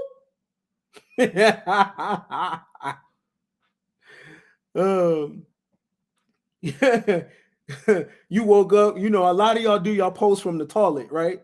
You sitting on the toilet, You like, yeah, man, shit. You went to sleep with it. You like, wait till I go to that website in the morning. I'm gonna tell them off. You about to be on Lipstick Alley. You know what I'm saying? You man. Nah, nigga. You hit this right here, boop, with your dog ass. You gotta pay. You're gonna be sick. And then guess what? If you pay to access these websites, you are not gonna be in them chat rooms no more talking about who's a high value man, talking about submissiveness or nothing. You will spend your time wisely. So damn, technically, is it a necessary evil? The definition again of net neutrality. Net neutrality is the principle that the internet service providers, which are called ISPs, must treat all internet communications equally and not discriminate or charge differently based on user content, website, platform, application, type of equipment, source address, destination address, or method of communication. The permanent underclass is not going to be able to go to certain websites. Hey, if you haven't noticed, like Harvard Business School, like they have articles, you got to pay for that. I'm subscribed to the Wall Street Journal. You got to pay for that. This thing is becoming very, very, very tribal. Y'all gonna have to pay somebody. Y'all think y'all could just flow through this thing without paying nobody. You ain't got to pay me, but you damn sure gonna pay somebody. Y'all not gonna get to keep soaking up the white man's air. You're not gonna be able to keep peeling Ken Billions for his shit. You ain't gonna keep being able to go from platform to platform, smiling, and ain't putting no money down. Somebody's gonna get it out your ass.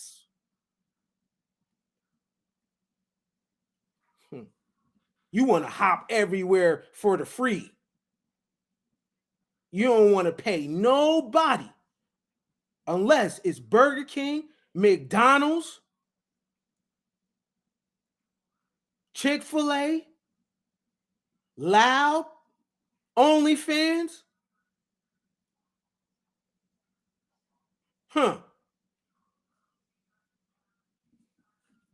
You gonna pay. Look, this you're going to pay.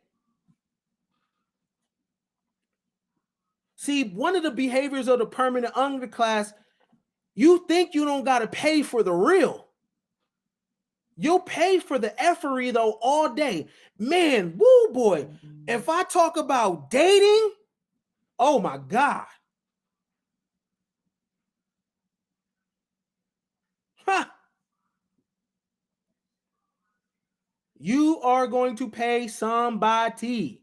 But in all seriousness, y'all, this is net neutrality, man. This is how it works, right? Your signal is going to be jammed. You're not going to be able to have the high-speed internet service. That is going to force you into a social class because, man, all the intel that you're going to need are going to be on high-profile websites, and you ain't going to be allowed there. Hey, you know what's... Hey, in the future, in the next 10 years, a woman, her hypergamy is going to be based on, let me see what website you got. The same way y'all be picking each other based on stupid shit like cars, who got the best car, y'all gonna be like, hey, fellas, I'm letting you know right now. If you trying to be fly, you like, yeah.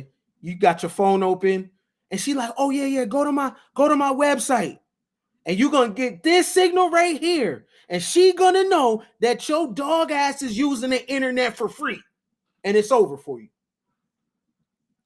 Hypergamy in the future is going to be based on, do you pay to use the internet or not? I'm telling you, man, one thing about Ken Billions, I am historically correct. Hey, check this out. It's people that dismiss each other based on what kind of text color come through. iPhone users, man, you see that other color come through, you like, oh, hell nah. Hell nah. Y'all picking each other off of phones.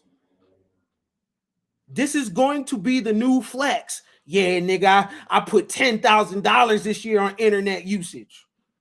I'm telling you.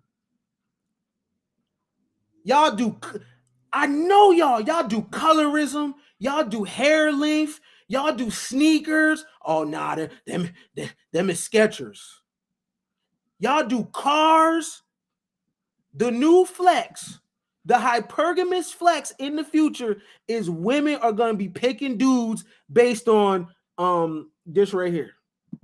Yeah, let me, and you better not have one of these things missing. You gonna think you fly because you got that 30 pack.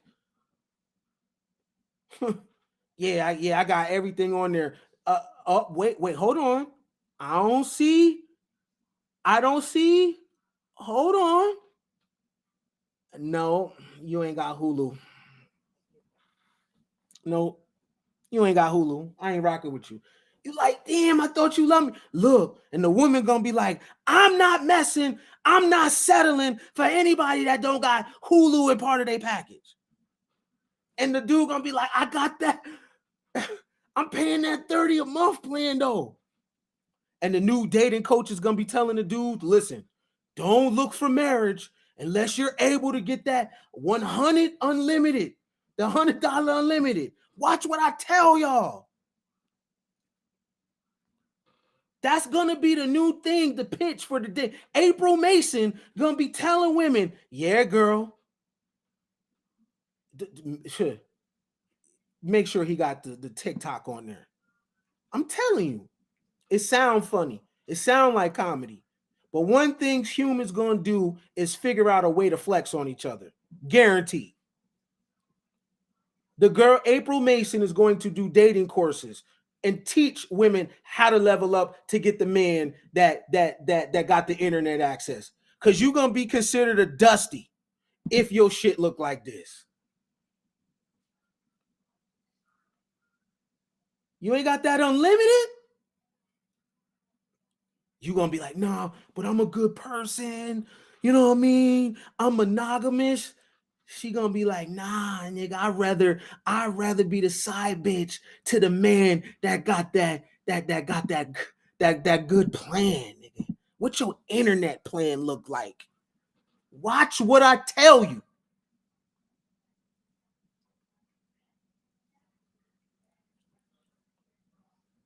One of Ken Billion's skills is to be historically correct about things. It sounds like I'm joking. It sounds like I'm playing. In the next 10 years, high value man is the nigga with internet access. I'm telling you, net neutrality is real. It ain't gonna be about your car. It ain't gonna be about none of that.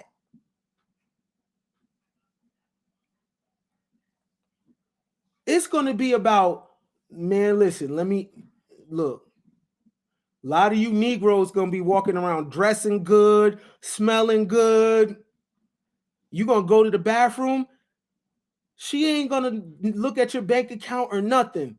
She's gonna see if she hop on the website and if it do this. Your ass is grass. You're done. No bottom for you. Coach Greg Adams, Steph is cold. You know what I'm saying? All the dating dudes. They about to tell you, man, yo, you ain't ready for a relationship till you got that plan, baby. That's what it's about. You know what I'm saying? It's a wrap. The new form of Dusty. Look, I'm telling you. You gonna think you that dude because you got that 30 piece pack 5. Nigga, nah, dog. You ain't got TikTok on there. You done, man. You ain't got TikTok, bro.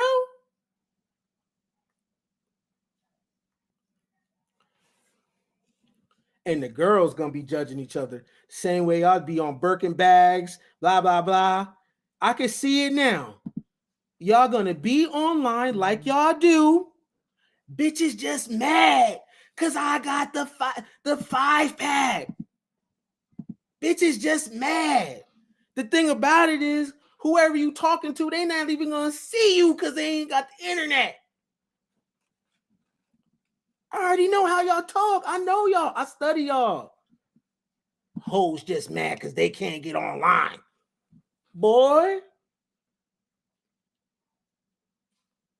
And you dudes telling the women they need to pick better. They're picking niggas that got this right here. It ain't about nothing. Shit, you got that. Shit, you got that unlimited. Nigga.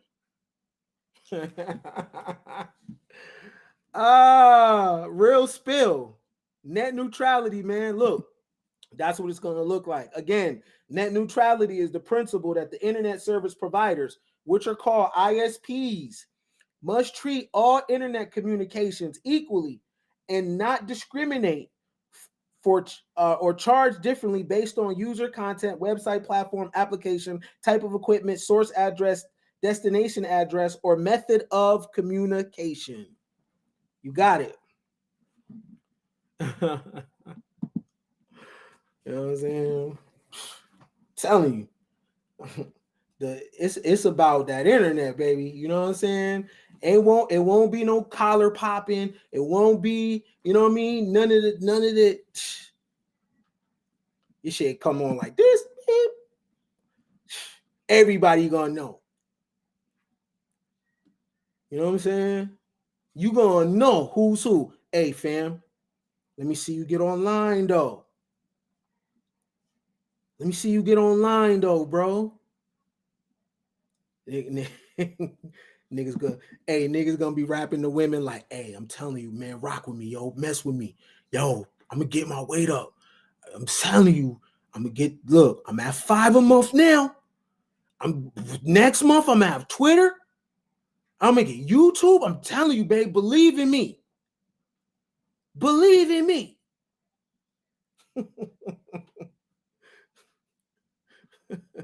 She got Pergamus, remember? You know what I'm saying, nigga? What, you ain't got WhatsApp? Nah, baby, no dice.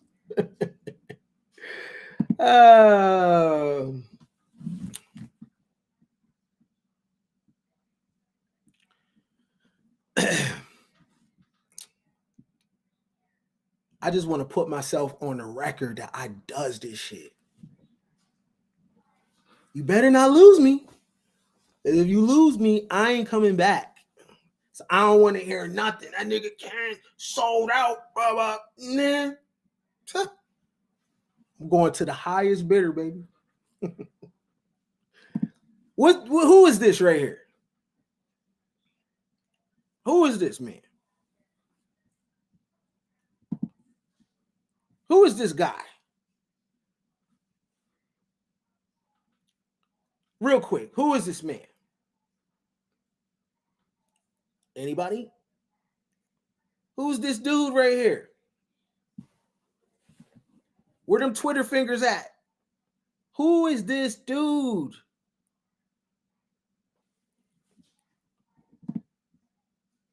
Governor Arnold. Yes, it is. Smart lady right there. Right? Who is this? Who's this guy?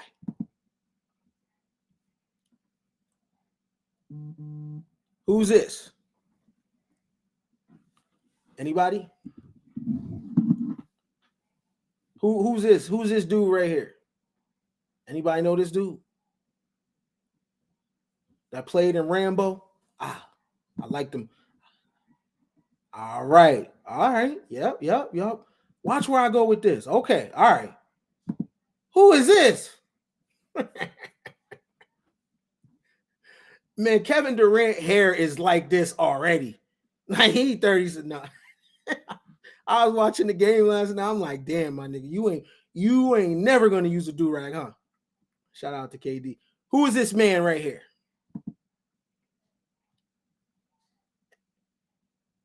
What's his name though?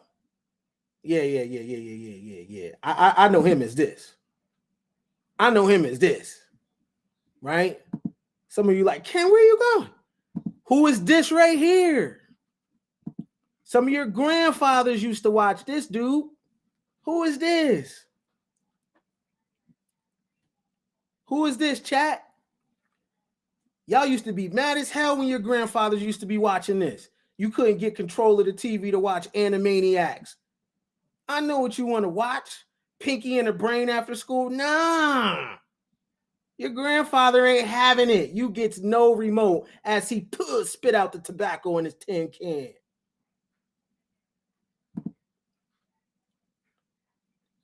Who is this? Yes, sir. This is John Wayne. This is John Wayne. Okay. I got another one for you. Who is this? For my 90s people. Who is this? This guy used to kick ass in all the movies. What's this guy's name? Right? Showing my age a little bit out here. Who's this? And why am I showing these people? You are correct. This is Steve Seagal. This is Out for Justice. Steven Seagal kicked major ass, right? And then you have this right here. Oh, look at her resting in her femininity. Oh, look at her. Damsel in distress, right? This is what y'all be wanting, right? The man to come and do you like this. That's what it's all about. Right? Oh, she resting in her femininity. Right? What I'm showing you, everybody, is the muscle economy. Everybody that I showed you, it was about muscle. And muscle made you a man. But we are in a new world where those type of guys are not the guys of the future. It's about being strong, right? That was the muscle economy. Now, hats off to y'all, right? Y'all asses was watching TV when you should have been doing homework. So salute to you. But now I want to throw some other faces at you to see if you know those, right? So now I want to go into the mind economy. And I want to know, do you know these people? Without Google, no cheating. All right? What's his name?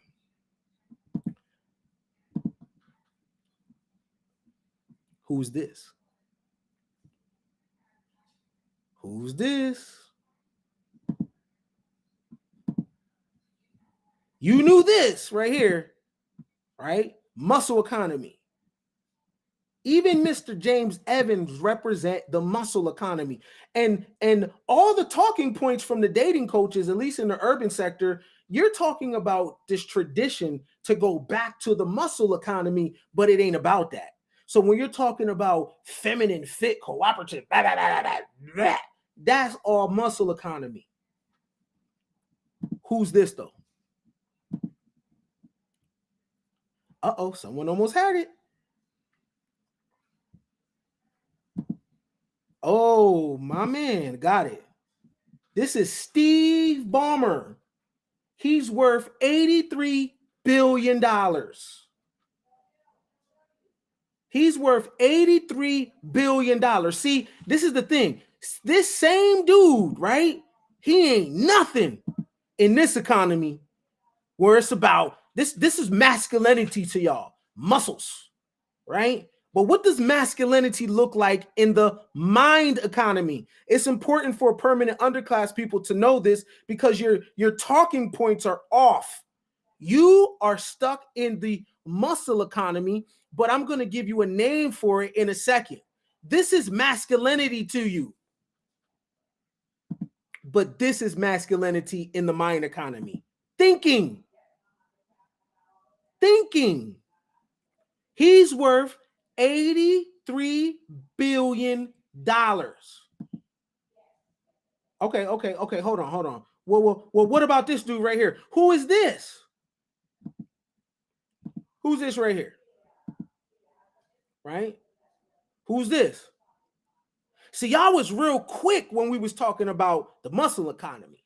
Y'all was cranking them out. Right? But who's this right here? See, he wouldn't be popping with this right here, not with John Wayne killing the Indians, right? He wouldn't be popping. But he's popping now. Who is this man? Because he damn sure got an effect on your life. Anybody? Okay. You over here choosy. You choosy. I'm gonna tell him you said it was good. You over there choosing Susan. All right, cool. All right. Who is this man?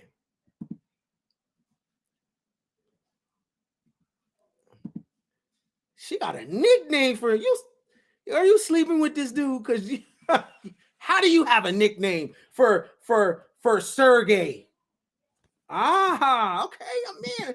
Hey, somebody know she got a nickname for him. The other sister is choosing. Boy, this is Sergey Brin. Guess what he's worth, y'all? $93 billion. How come y'all don't know this man? I'm not going to tell you where they get their money from. I want you go see, because these people are the new gods. We'll talk about that later, right? We'll talk about that later, because these are your gods. They are controlling your reality. He's worth $93 billion.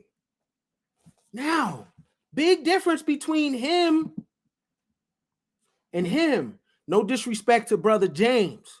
Brother James represents the muscle economy. And many of you Negroes are trying to go back to the muscle economy.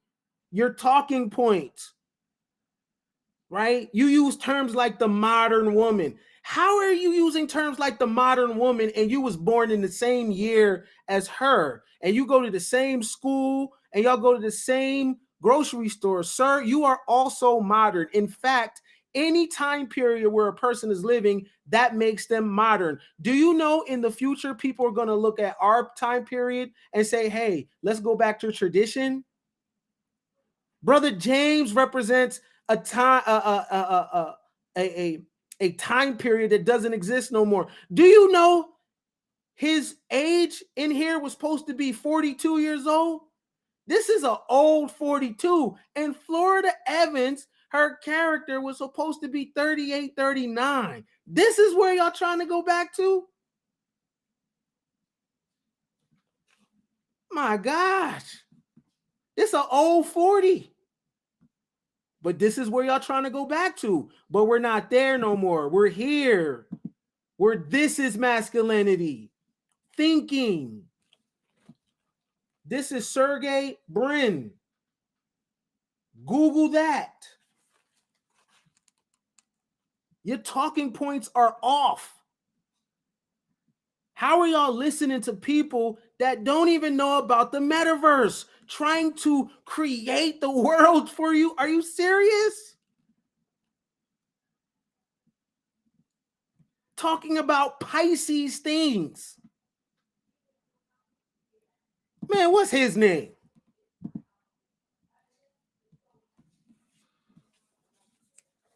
What's this man's name, y'all? What's his name?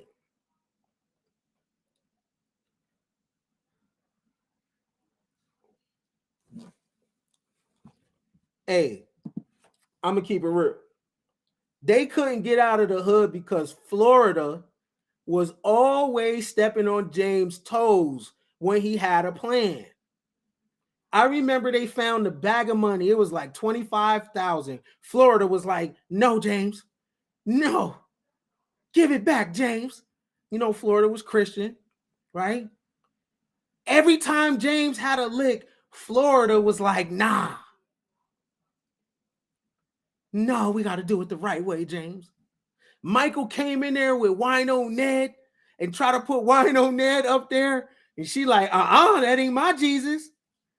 They didn't get out the hood because Florida was stepping on James' toes. For real, James had licks. You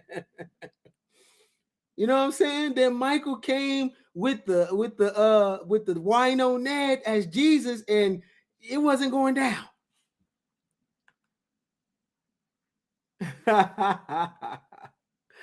You know what I'm saying? But who is this person right here? Who is this? Who is this? Somebody said Jack Ma. It's not Jack Ma. Right? Right? This is not Jack Ma. This is Ma Hanteng. He's worth 45 billion. All of the people that I'm about to show you get their money in tech. So their competition and what they do with other men is a mind thing. He's not squabbling. It's based on the mind. Right? This is Ma Hanteng.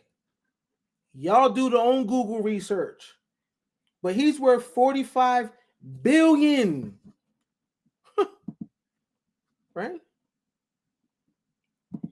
What about him? This guy with this big laughter like this. I understand why he's laughing. I'd be laughing too if I was worth $22.7 billion.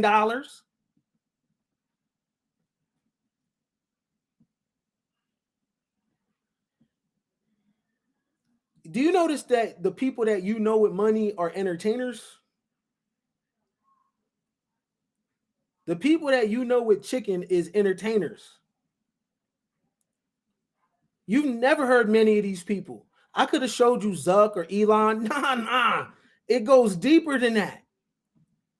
In the mind economy, the people that are making it with their mind, not their body. This is Masayoshi Son. He's worth $22.7 billion. You ever heard of him?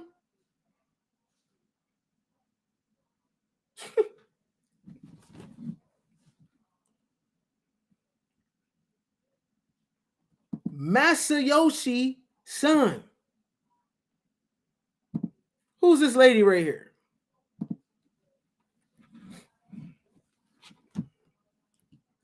Who's this? And let me tell you something, y'all. Femininity with lipstick and nails and hair, that's only attractive to the permanent underclass men. In the mind economy, men mate from the neck up because they understand pedigree. And even in ancient times, people mate from the neck up, not from the neck down. Right? Y'all focused on looks.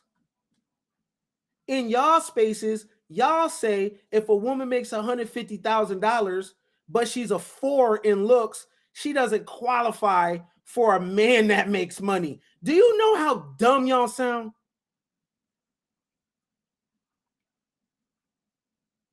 So you're saying a woman with a PhD or that makes 150, 200,000, she doesn't qualify for a guy on that level because how she looks?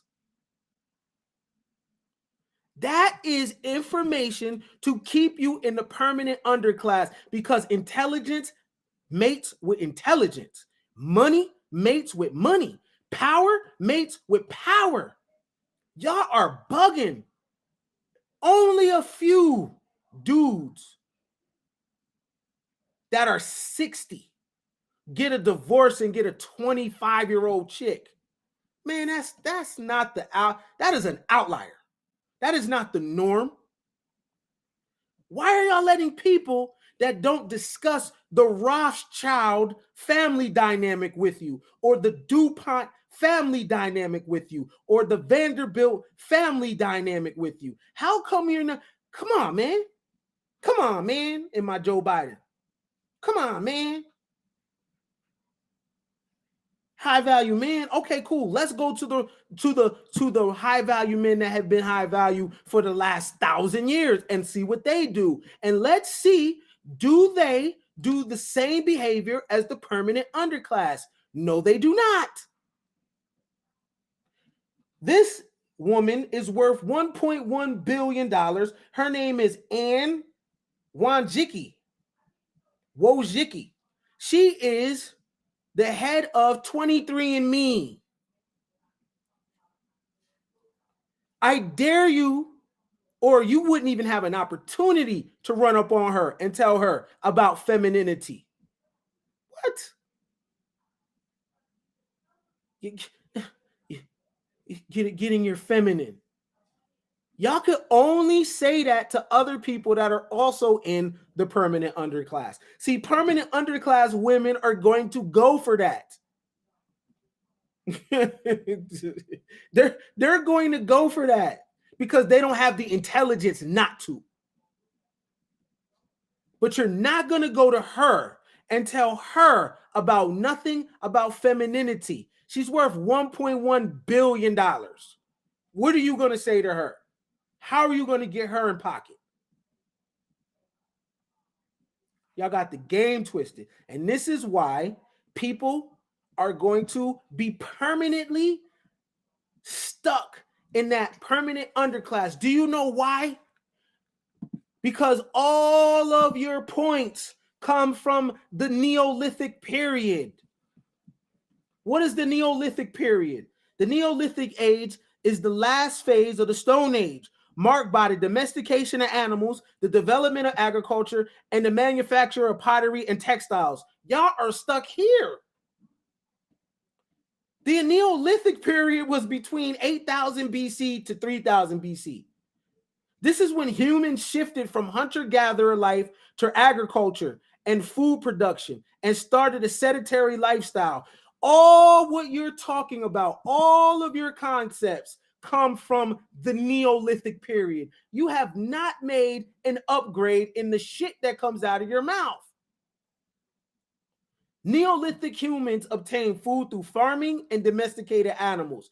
All the femininity, all the tradition, all the role of a woman, the role of a man, that's Neolithic.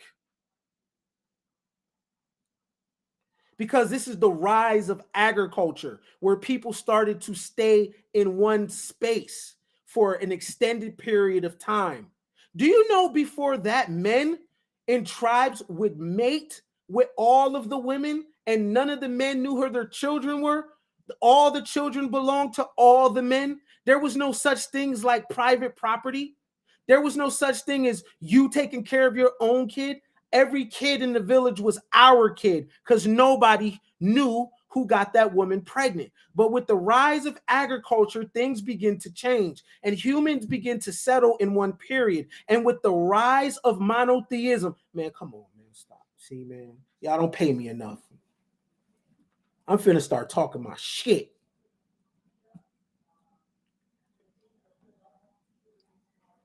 Because this is about bread. Don't get it twisted. And when I start spitting that blah, blah, blah, out my mouth, and then I go to other niggas' platforms and they talking about dating, mating, and breathing a white man's ear, and they getting all the bread, I'm telling you, wait till I tap into Wayne Brady crowd. I'm out on you niggas. You will never see me again. You gonna be online talking about I sold out. You're going to be online talking, man, I remember Ken. Yeah, I'm out here.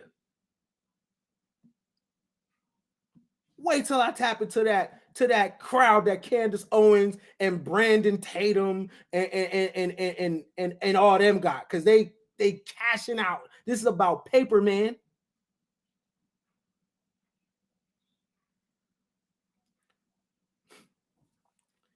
I can't no longer hold back. This is what I be thinking. Like, these niggas got me fucked up. You act like when I die, it's gonna be somebody that come through again. No, this one of one. That's necessary narcissism for your ass. But back to the point. All of your talking points come from the Neolithic period. I just showed you billionaires. I mean people that will never, ever, ever run out of bread unless the system has to collapse, right? And by then, they probably got their money in crypto, right? They set the tone. They're not writing books on femininity and masculinity, man. They're writing books on quantum computing, e-commerce. You're stuck in the Neolithic period, y'all. All of your talking points are from a time frame that don't even exist no more. And there's a reason why those talking points happen. And it's the rise of agriculture. People began to farm, which changed mating habits. And still, all this is derived from the Mesopotamian region.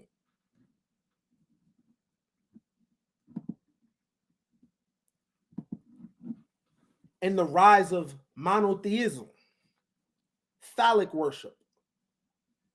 Prior to that, it was goddess worship, right? People went from polytheism to monotheism. You ain't know I know words like that? I just look like this. One of the reasons why many people will be in the permanent underclass is because their future is their past. If you notice, people in the permanent underclass can't tell you about tomorrow, and it's scary because tomorrow came, right? The permanent underclass is stuck on history. The permanent underclass is not stuck on the mystery. The permanent underclass is focused on what happened. But the mystery is the possibility, the unknown, things that are unlocked. But let me show you something also that is going to put extreme pressure on the permanent underclass. I like to look at trends, right? I like to have my eye on what people say is to be, right? So I went to Pew Research, right? And I wanted to see the projections of population. And I'm going to tell you, people that are stuck on the history, it doesn't look good for you. For people that speak as a collective, you got your work cut out on you for you, beloved, right? So this is the Pew Research, and a lot of money goes into their research. So don't argue with me, argue with them, right? So look real quick. In the center's projection, each person is included in only race or Hispanic in only one race or Hispanic category. These projections assume that definitions of race and ethnic categories will remain fixed and that self-identification does not change over time. Basically, no more new races, right? In reality, the growing numbers of birth to parents of different racial and ethnic groups, as well as changing social norms about racial and ethnic self-identification, are serving to blur the boundaries of racial ethnic categories. Consequently, the future size of race/ethnic groups could be higher or lower than the projection values, even if the underlying demographic assumptions about the future prove to be correct. Right? So let's go. Key projections. Listen clear.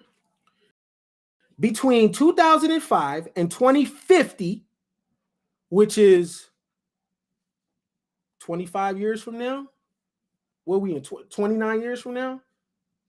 What is this? 29 years from now? Between 2000, between 2005 and 2050, the nation's population will increase to 438 million from 296 million, a rise of 142 million people that will represent growth of 48%, right? Immigrants who arrive after 2005 and their US-born descendants account for 82% of the projected national population increase during the 2005 to 2050 period. Of the 117 additional people attributed to the effect of new immigration, 67 million will be the immigrants themselves and 50 million will be their US-born children and grandchildren. The nation's foreign-born population, 36 million, in 2005 is projected to rise to 81 million in 2050, growth of 129%. In 2050, nearly 1 in 5, 19%, will be an immigrant compared to 1 in 8 now, 2005. The foreign-born share of the nation's population will exceed historic highs sometime between 2020 and 2025 when it reaches 15%. The historic peak share was 14.7% in 1910 and 14.8% in 1890. Births in the United States will play a growing role in Hispanic population growth. So a diminishing portion of both groups will be foreign-born. Oh, buddy. Permanent underclass, here we come. Because I'll just finish reading this. The Hispanic population, 42% in 2005, will rise to 128 million in 2050, tripling in size. That's only 29 years from now.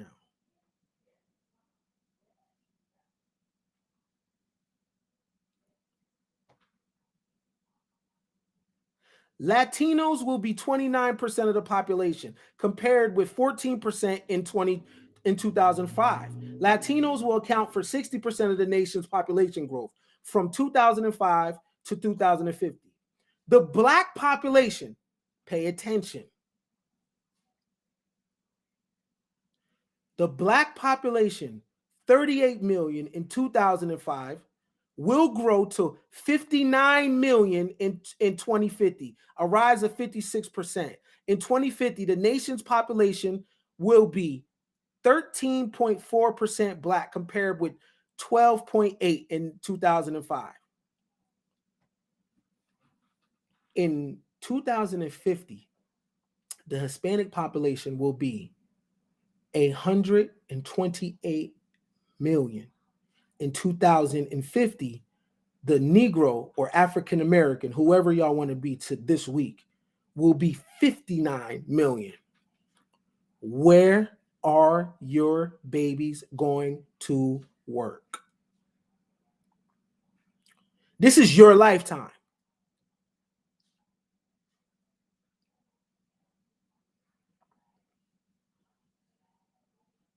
I will be alive to see this. Where your babies working? How your babies get money? Now, earlier I talked about some industries and technology. Did you write them down? Because if your child is not working in that, what are they going to be doing? Now, I'm not even talking about your child. I'm talking about your grandchildren. Because many of you already have kids. But if the population in the US is 128 million people that identify as Hispanic and 59 million in 2050 that identify as African American, you put the puzzle piece together. So that means Hispanics will be the police. They will also be, and I'm not mad at them neither. So this ain't a shot to them. You're supposed to do this. But they will be the police. They will run Hollywood, right? They will be in banking, right? They will be in the military, sports. What about your baby? Oh, I get it. Permanent underclass. Pelican Bay. Shoe program, nigga.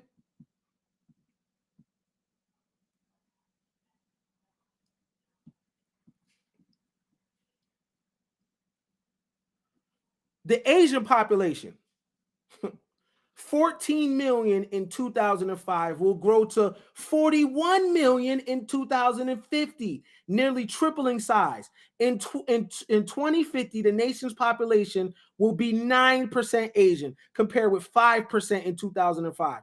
Most Asians in the United States were born in 2005. Were born in 2005, 58%, but by 50, fewer than half, 47% will be. Fam.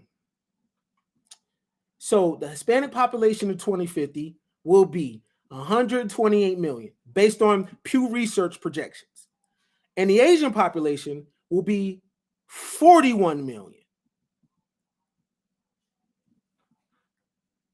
Yo, this is not fear-mongering when I say that those of you who are collective in thinking, you will be locked out of every single thing. Because one thing for sure, two things for certain. A lot of foreigners, when they come to America, their experience with African Americans is in the hood, right? So they run businesses, gas stations, they open up these businesses, and they have to put a glass between you, right? And they get to see the worst of the worst. And they're reporting back home about what they see. See, they're not engaging the boule crowd. They're not engaging the talented 10th. They're engaging blacks at the bottom in American ghettos. And they are giving a report card to their family members that live in different countries.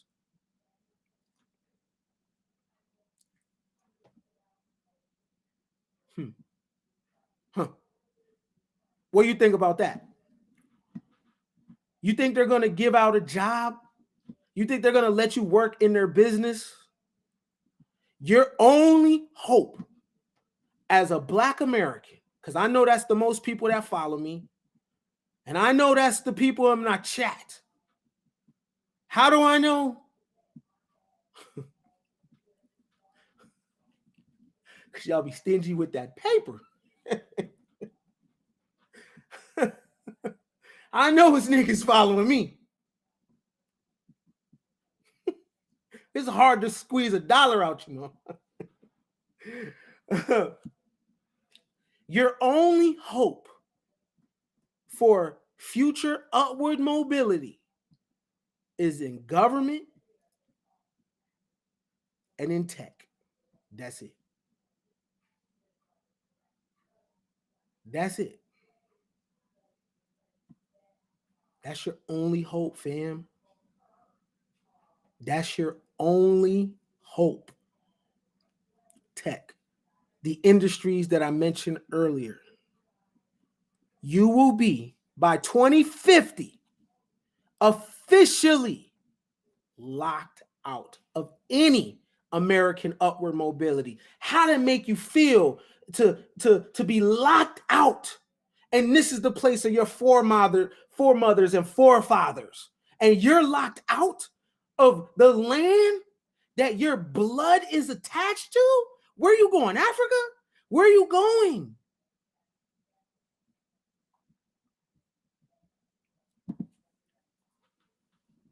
Where are you going? I agree with the sister. Where are you going? 2050 is right down the street.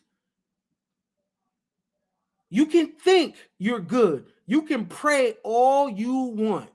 This is happening. Where are you going? If you're not in government or tech, your bloodline is going to be forced to a life of crime,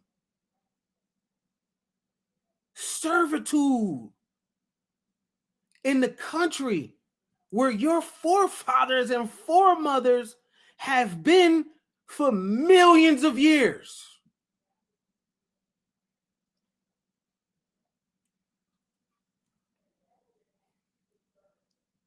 I said millions of years.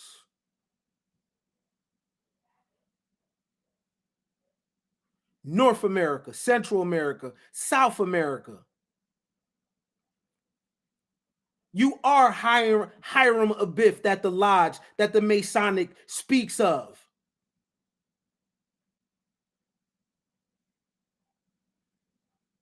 Hiram Abiff got hit in the head, the throat, and the heart. That's North, Central, and South America. That's the biggest secret. You don't know who you are.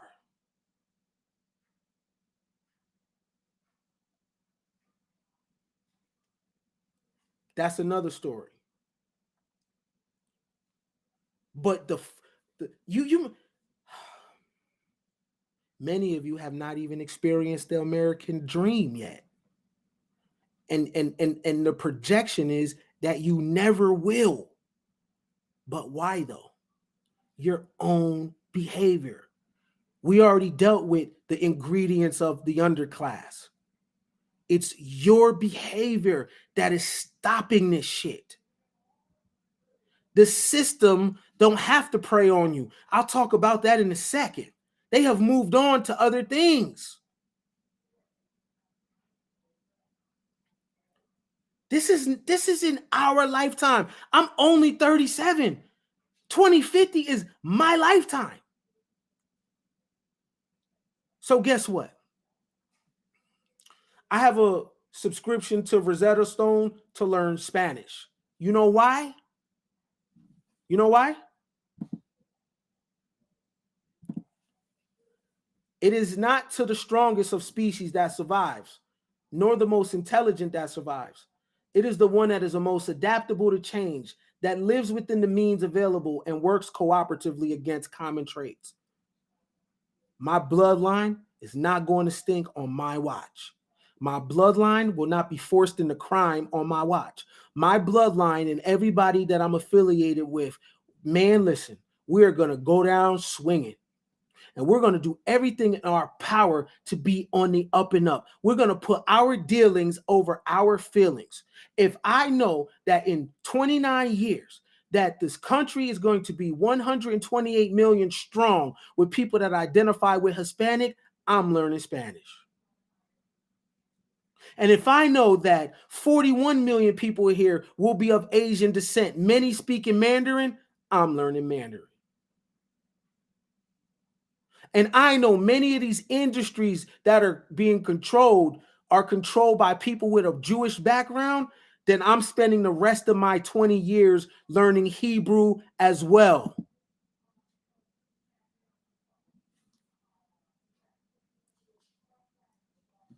Oh man, this hit crazy. Hey, read this comment.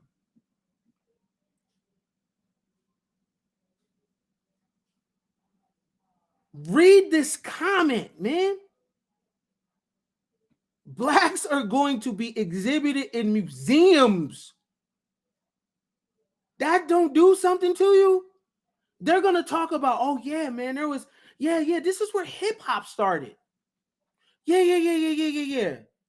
Yeah, something happened to those people. They're going to look at the permanent underclass and link them with people from the past and be like, yeah, that's their ancestors.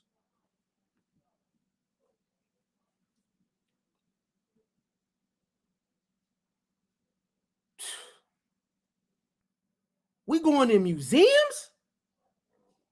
I'm going down fighting, yo. I ain't with that. Right? So my son has to know how to build websites. My son has to be computer literate. It might be too late for a lot of us. It ain't too late for your children and your grandchildren, though. This permanent underclass thing, this is happening. This is real. I already showed you the dynamics of net neutrality. That's how it starts. That was on the Congress floor.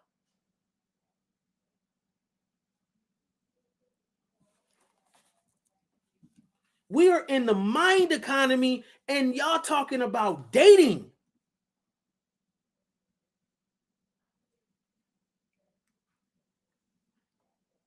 Y'all talking about femininity and masculinity. Where do you plug that in virtual reality? What's that look like?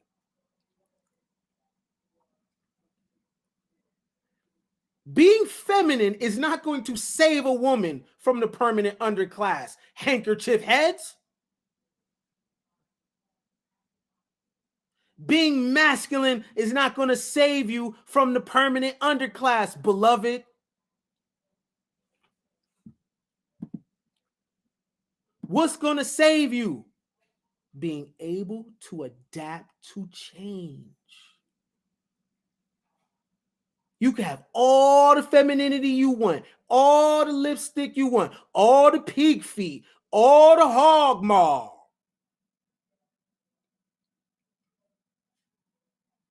You can have all the hog maw. It ain't gonna matter. Because this thing is about who has the best mind, not who has the best makeup.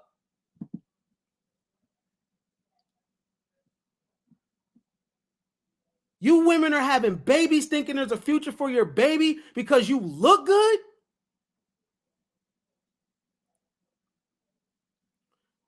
In augmented reality, everybody could look good. What does beauty look like when everybody could put a filter on?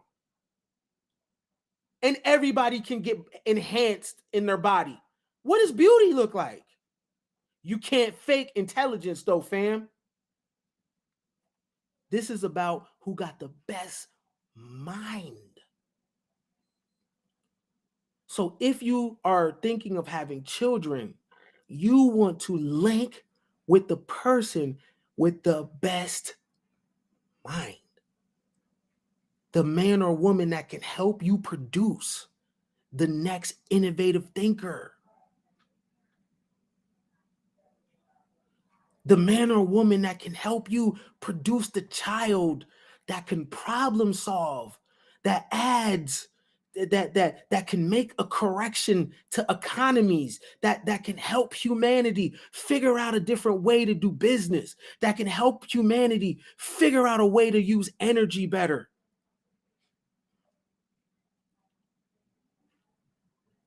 You're making children and naming them Alizé, man.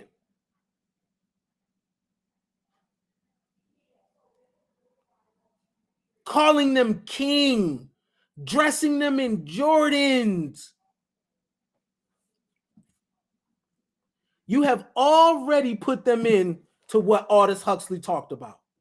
The perfect dictatorship would have the appearance of a democracy, but would basically be a prison without walls in which the prisoners would not even dream of escaping. It would essentially be a system of slavery where through consumption and entertainment, the slaves will love their servitude. You have already made your daughter and son brand whores. You have to break the chains now. If you care about your babies, you have to do everything to break the chains now. I don't care if they like you or not. If you don't break the change,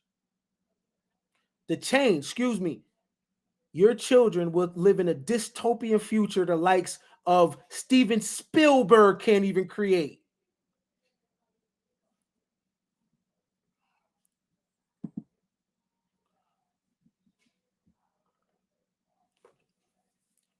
Yeah. Y'all might not be able to go back to this video.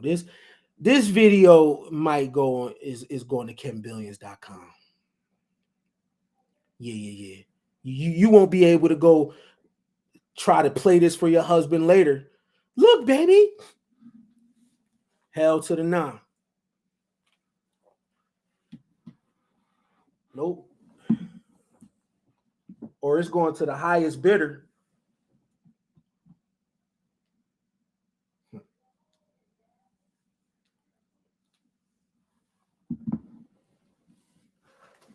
But in all seriousness,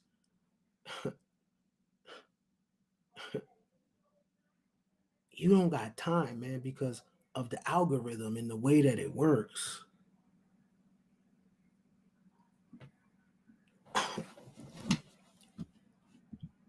Man, Mm-mm-mm.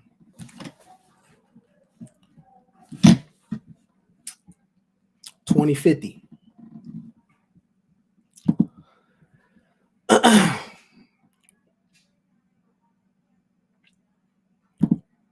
Anybody remember this?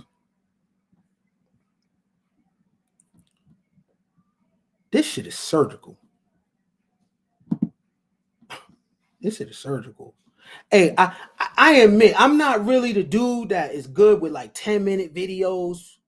No. I need a lane. You remember when Dr. J Glid from the foul line and his afro was flying in the air in the ABA? That's me. I need some time because I'm gonna take it some places, right? Did y'all know that tomorrow came? Right with you alive though, right while you was out here nigging, tomorrow came. Tomorrow happened with y'all alive, man. Y'all was here, and tomorrow came. What y'all been doing? Y'all thought this was a game? Tomorrow came, y'all. We are in the future. And you're like a deer with the headlights. We was warned. Was we not warned or not?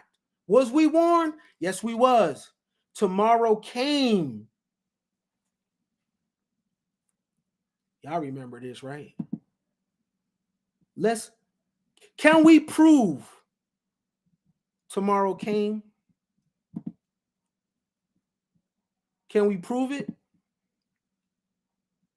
Right? The Jetsons, right? Uh-huh.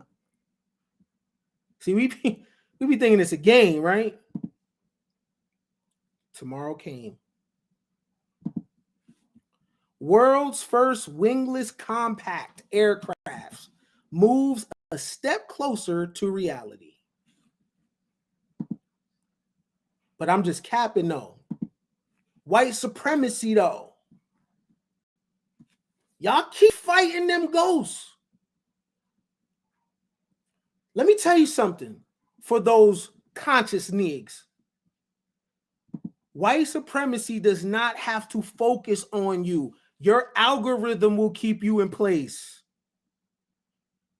I'm going to show you later that you're not even a lint ball on a crispy black V-neck shirt. White supremacy, the system, you're not even on the radar. Your algorithm will keep you in place. The future happened, y'all. Urban Aeronautics, the Israel-based aerospace company behind the world's first compact wingless electric vehicle takeoff and landing vehicle, is getting closer to turning its groundbreaking concept into reality. The company said it has raised the first 10 million of 100 million funding round this week towards City Hawk from private investors in the US, Brazil, and Israel. Hey, check it out. All the people that is talking to you about the stock market, get in the market. Hey, they got you investing in old ass companies, right? With old hedge fund managers, right? This is where the money's at right here. This is where your money needs to be. Because if you come in on this kind of shit, what happens when this becomes common?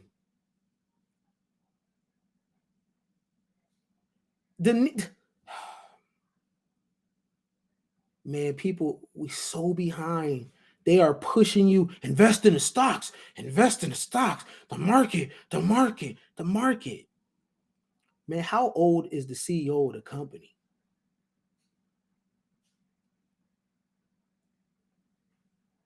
They got you invest in companies that ain't even going to be here in 10, 15, 20 years. And you trying to turn a profit. You need to find out what company this is right now and see if you can invest in this.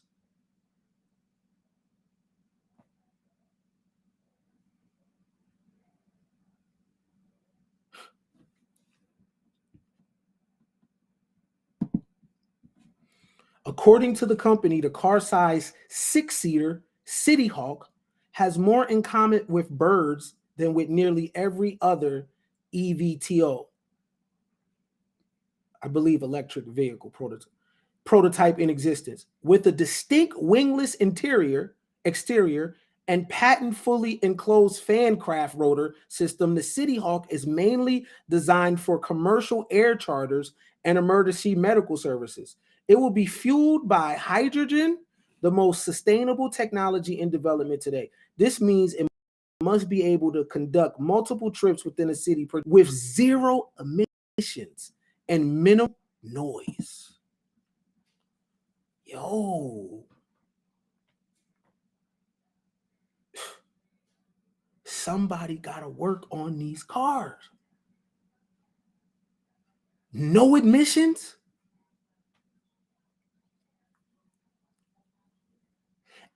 Part of the underclass, right, is I don't know if y'all ever heard of something called carbon credits.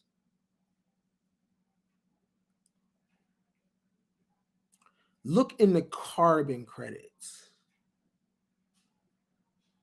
We are also going to have environment police.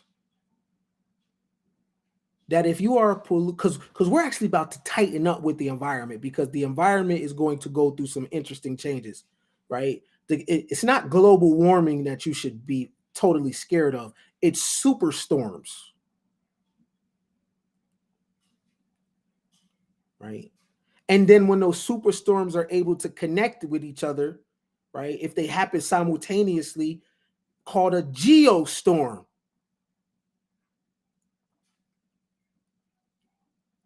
You will see that in the next 20 years. A lot of the permanent underclass are going to get there because of environmental changes.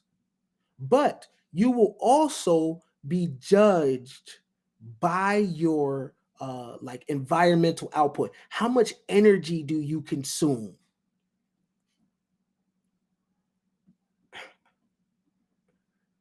What does your carbon credits look like? I got a question. Who's going to make the batteries for all the electric vehicles coming up? Because you know every car manufacturer, car company, they want to stop using gas. You know this, right? So these cars need batteries. Not only do they need batteries, they need charging stations, right? Do you have a child, or are you going to give birth to the child that has the ability to develop technology that allows electric vehicles to drive cross country without stopping?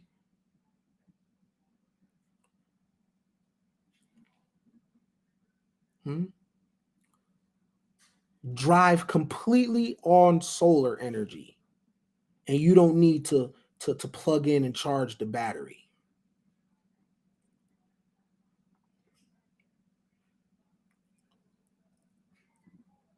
Oh, God, I seen this comment. Give me 1 second too, while we're here. Let me bring up another website. Let's put this in the tuck real quick. All right.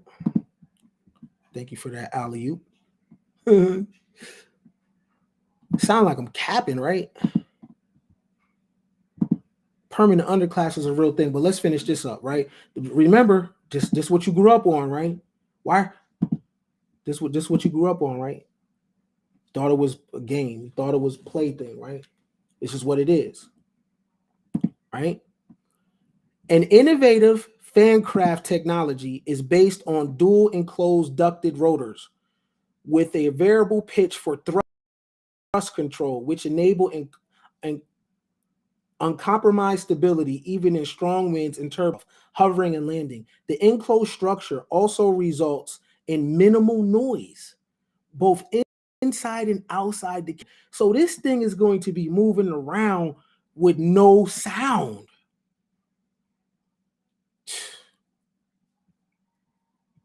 The compact EVTO, I think that stands for electronic vehicle traffic. Okay.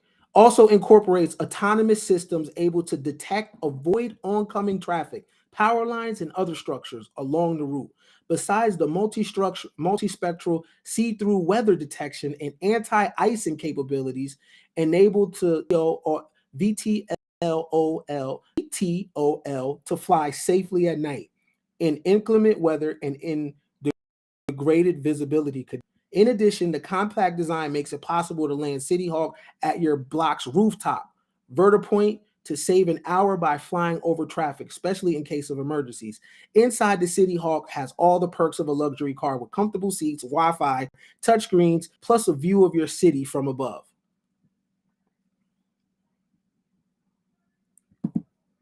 It happened, y'all. It's here. It's here. The permanent underclass, this is a real thing. What that means is your downline will not be participating in this, man. This is not science fiction. This is real. Right? This is real. Hold on. Let's see. Give me a second. Let's see how this is supposed to look. Let's take that off.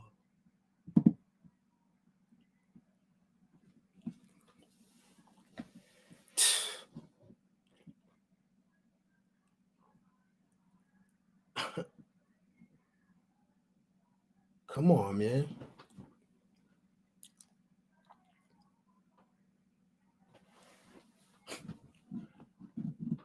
Everybody to invest. Invest in what? Get in the stocks, the market. Catch that on the come up, fam.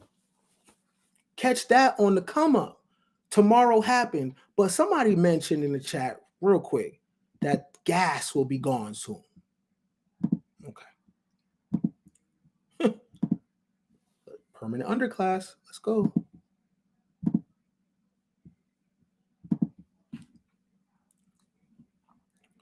Let's see. Right. So this is worldometers.com, right? So we can get a real-time thing about what's going on today. But I just want to scroll down, right? Look at this. Social media, boom, boom, boom, money spent on video games. All right, fossil fuels, loss of loan, CO2 emissions, food. I just want to go down water, right? Energy. You see something real quick. Okay. Y'all see this? Y'all see the end of oil? This is happening in real time, man. Do you know how this is happening? Because that's not real. It's plugged into a supercomputer.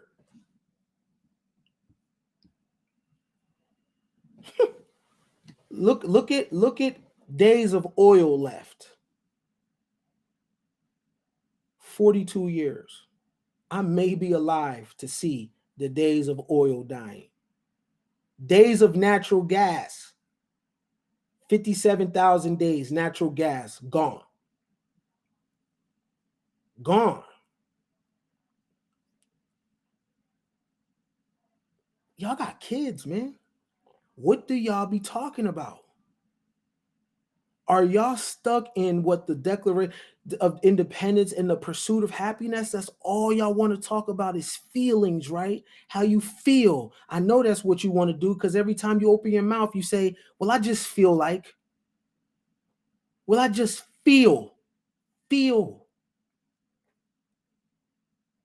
Remember, augmented reality will tap into your feelings.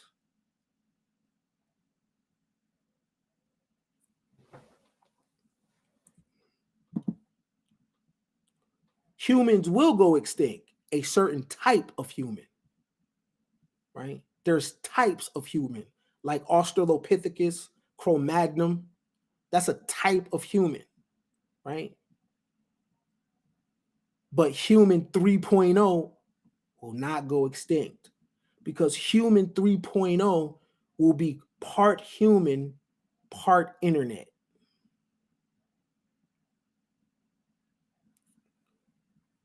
Some humans will go extinct. But look at the days of natural gas. Corporations know this. In the next 20 years, all car companies will be electric.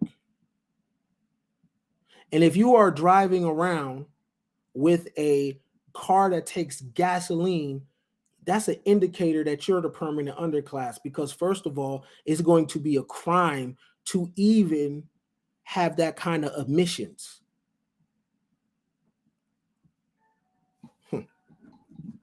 Shit get deep. Y'all good? Y'all with me? I'm almost done. Show you something else. Right? While y'all are in your spaces talking about femininity and masculinity, your competition is right up under you watching you, right? You don't even know who they are. People born between 2010 and 2024 are called Generation Alpha. Generation Alpha. Okay. So Generation Alpha has about 2,740,000 people born each week. Okay. Their baby names are Oliver, Noah, William, Charlotte, Amelia, Olivia. Right. Their characteristics is global, digital, social, mobile, visual. Pay attention to that, because if the child is born between, and give or take 2007, 2008, they're in the cusp, right? But they're global, they're digital, they're social, they're mobile, they're visual. You could be talking to a child that is born from that period who's about 12 or 11 right now, and you're trying to, you don't understand them, right? You don't understand them. But the people born into the people born in 2010 will be 20 years old in the year 2030, right? So look at workforce of 2030. These are projection. Look at the workforce of 2030. Can y'all see that on your end? Let me see.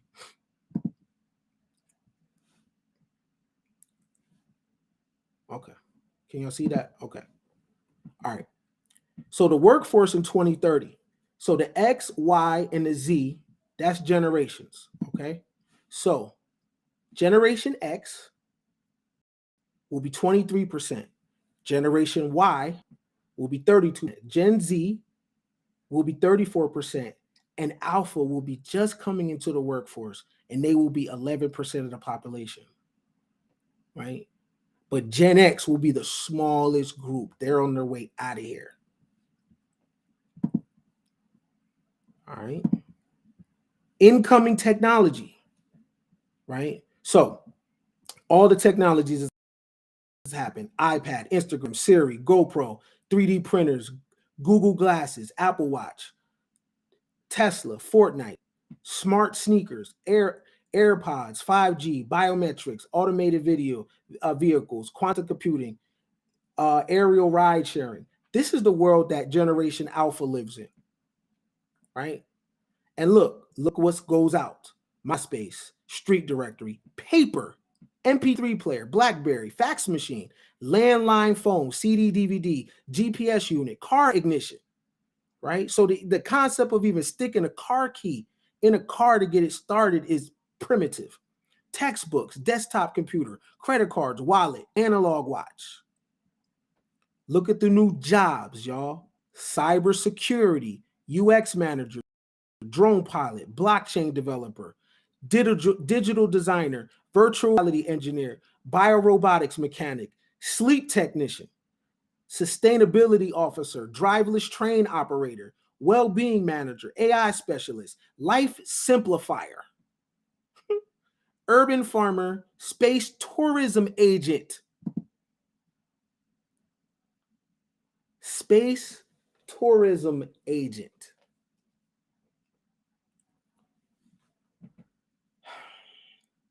How can you pass generational wealth if you don't know the behavior of the generations that come behind you? You're under the assumption that your sons and daughters are going to behave like you. You're under the assumption your grandchildren are going to behave like you. They're not. So how could you pass generational wealth to people that you don't know how they behave? You don't know their characteristics, right? So let's take a look at this real quick. The Builders, 1925 to 1945. This is the world that your dating coaches and your high value men, they're trying to get you back into 1925 to 1945, right? So what was some of their things? Roller skates, music devices. Oh, they had a record player, right? Leadership style, controlling, right? This is why to go back into conformity. Listen to the people, how they talk. They're trying to push you back into conformity, and they use words to try to do it. Oh, modern woman. What does that mean? What does that mean? That's almost 100 years ago, right? None of us were born at the time.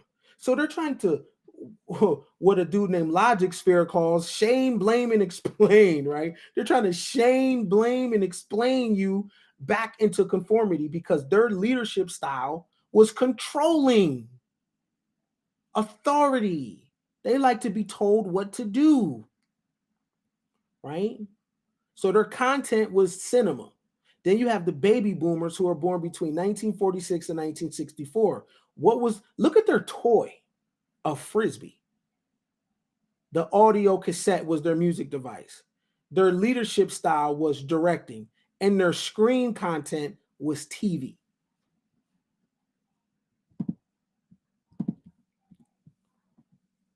Generation X. Look at their toy, a Rubik's Cube.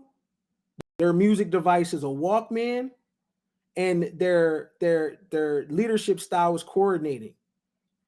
And look at their screen, VCR.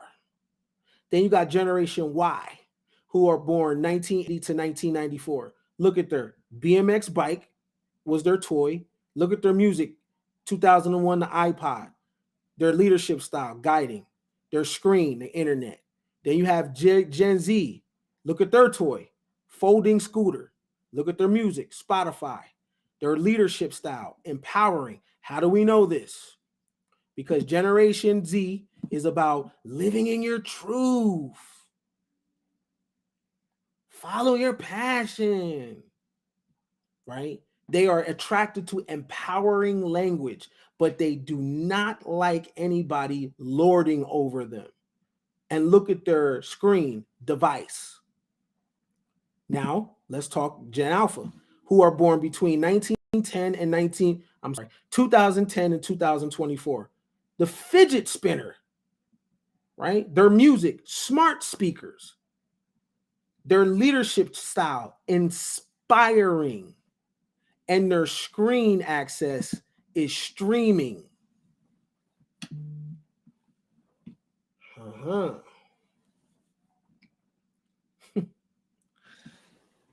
Yeah, buddy. Tomorrow happened, y'all. Tomorrow happened.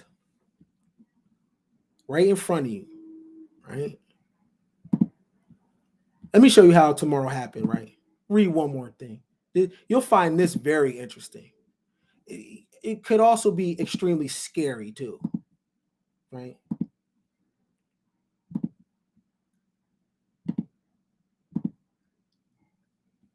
The future happened, y'all.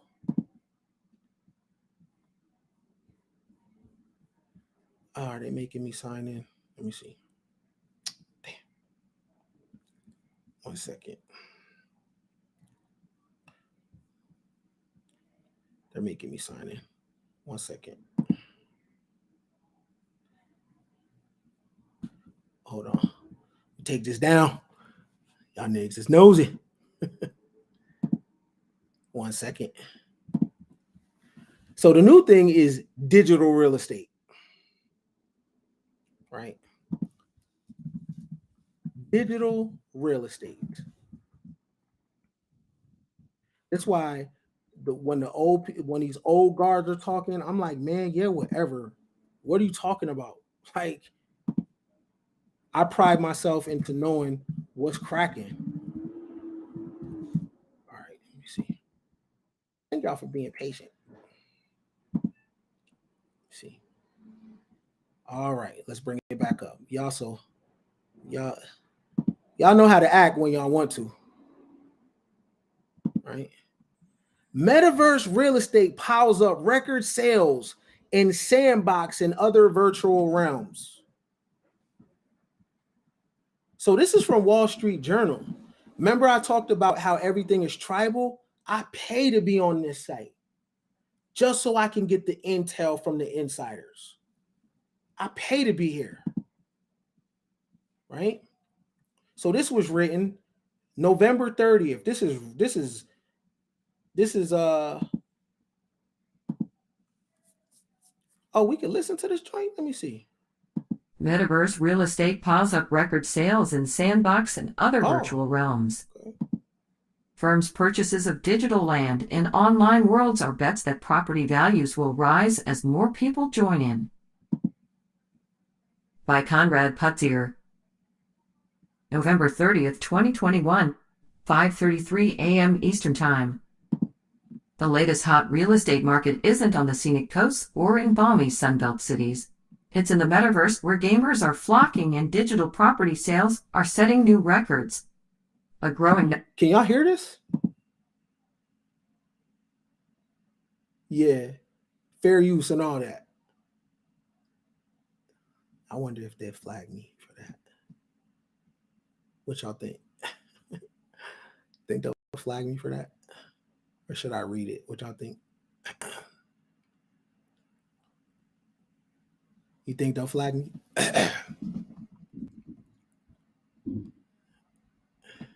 Fuck it. Let's go. Number of investors acquiring digital land in worlds such as the Sandbox and Decentraland, where players simulate real-life pursuits, from shopping to attending a concert. They are betting that individuals and companies will spend money to use virtual homes and retail space, and that the value of properties will increase as more people join the worlds. Investors' interest in virtual real estate got a boost last month after Facebook renamed itself Meta Platforms Incorporated and said it would focus on online worlds, commonly called the metaverse.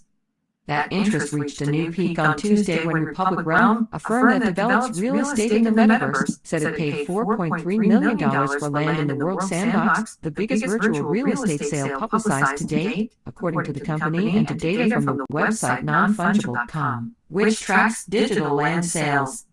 Republic Realm bought the digital land from video game company Atari SA, and the two firms said they plan to partner on the development of some of the properties.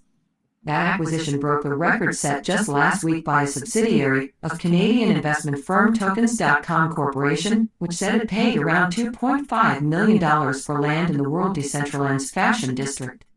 This is like buying land in Manhattan 250 years ago, as the city is being built, said Andrew Kegel, chief executive of Tokens.com. These virtual worlds, often created by video game developers, include cities where a user's avatar can stroll and shops where they can buy a new winter coat or a painting to hang on the walls of their virtual homes. These digital worlds feature apartments or lounges where users can hang out with avatars of their real-life friends.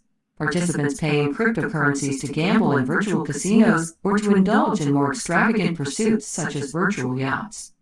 Real estate investors are looking to sell homes that are close to users' friends and virtual attractions.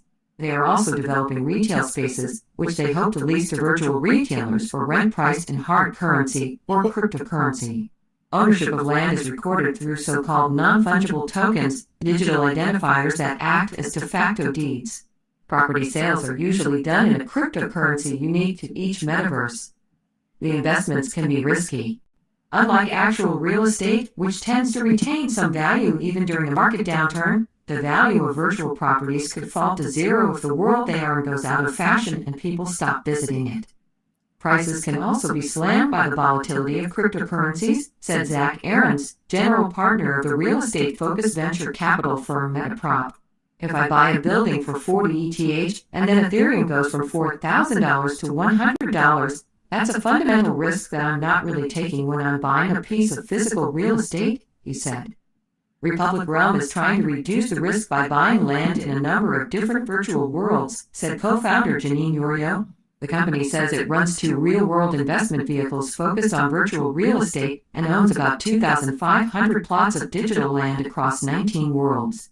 Ms. Yorio said she spent a decade as a real estate investment executive, first at Northstar Realty Finance Corporation and then at the Standard Hotels, before switching to the financial technology industry. The company either buys land directly from a world's creator or from third parties through public listings or off-market deals, Ms. Yorio said. In some cases, it decides to just sit on the vacant land and wait for it to appreciate. In others, it pays an architect to design virtual homes or malls and a game developer to build them. As in the physical world, the zoning rules limit what and where a company can build in the metaverse and, in theory at least, too much development could lead to a market glut. But unlike in the real world, metaverse buildings can defy the laws of physics by appearing to hover above the ground. And then we charge rent, just like a regular landlord, Ms. Yorio said. The company employs an asset manager to deal with tenants' complaints and change requests. Its developments include a mall, which it leases to retailers selling fashion for avatars, and a master plan community of around 100 villas on private islands that it sold to individuals. Tokens.com, which is publicly traded, is currently developing an 18-story skyscraper in Decentraland that it hopes to lease to lawyers or cryptocurrency exchanges, which can use the building events or advertising. It is looking to develop properties on the land it bought in Decentraland's fashion district, which it wants to rent out to fashion companies as event and retail space. We can create something that's the equivalent of a rodeo drive or Fifth Avenue where the Gucci's and Adidas's will come, Mr. Kegel, the CEO, said. Write to Conrad Putzier at conrad.putzier@wsj.com. Metaverse.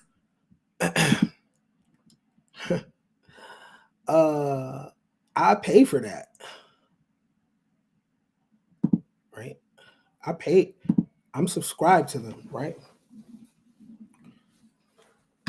So I'm not going to tell you the websites they told you to go through.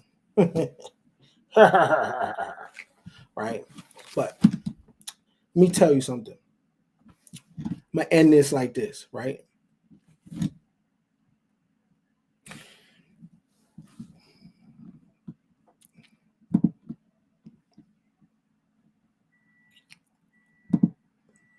This is the world that your children are going to live in. This is what it looks like for the permanent underclass, right? Part of the reasons is also the permanent underclass hasn't upgraded their gods. Your gods are still Piscean, right? You haven't upgraded your gods. You're still nothing wrong with the Bible or nothing wrong with the Quran, but they are for a time period. They're not necessarily for the digital world, right? Your gods control your timeline. A timeline is a space for you to code and for you to program whatever you want to be, whoever you want to be.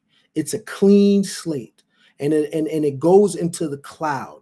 So if you speak life to your timeline, if you speak positivity to your timeline, if you speak healing to your timeline, that's what you're going to become, because there is no difference between the physical world and the timeline.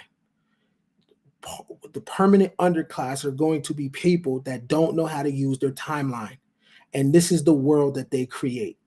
On people's timeline is death, destruction, dysfunction, is hatred, is jealousy, it's shade. And you don't know that you are programming a world. You understand? So you have to replace your gods with what fits your timeline, right? Even if your gods are concepts like enthusiasm or great attitude, you can personify a certain or create a character based on having a positive attitude or being wise, right? Okay. You can take the word, like you take Jesus and you think it's a person, or Allah or Muhammad and you think it's a person. You can build out the same way. You can do a Sims type of dynamic with a word, right? So you can take something positive like awesome and create that into a person. Since I know that we like to worship people, so awesome can be a person with a certain type of characteristic. The reason why that's important is because it has to match the timeline, and you use that timeline to create. If you don't switch over, if you continue to have old gods for old timelines, this is the world you're going to live in. This is the permanent underclass's world. This is how it looks.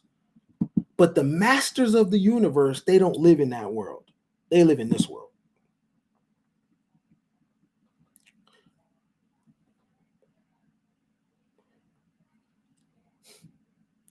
Where is that world at, though? It's on the outside of Earth. A great depiction of this is called Elysium. That is a great example of what I mean, right? This is your world. This is their world. And this is where it's at. So people from this colony can go back and forth to Earth, right? But they're not here though, right? You are the permanent underclass, and your job is to fund, or not necessarily fund, but your job is to make it easy for everybody else on that colony. You will never experience happiness like you do now, pleasure like you do now, right? You will be working from the sweat of your brow for the rest of your remaining life and your children's lives. But you got a choice, though. You don't got to go out like that, right? This is your world. This is the world y'all create. I visit some of y'all pages and I see what you do on your on how you use your timeline. It's jokes and pranks. It's nothing about yourself. It's never you programming into your timeline things that you want and things that you desire and how you would like your life to look. It's police brutality videos. It's fights. It's gossip. It's cursing out family members. And this is what you're creating. You are creating this world with every single post. And remember those people that I showed you? Remember him? Larry Balmer, Sergey. Remember him? Man. Remember Masayoshi? Remember Annie from 23andMe? Right? These billionaires. Do they live here? Or do they live here?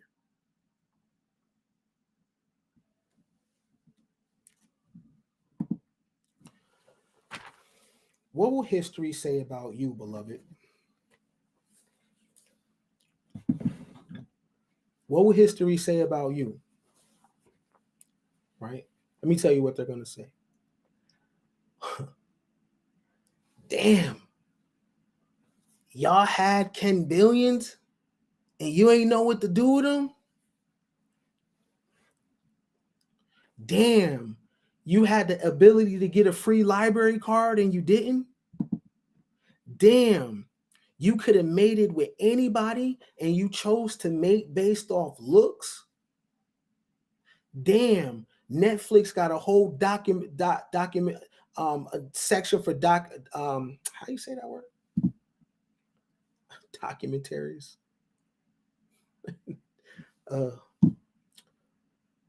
Somebody spelled a word out so I can read it.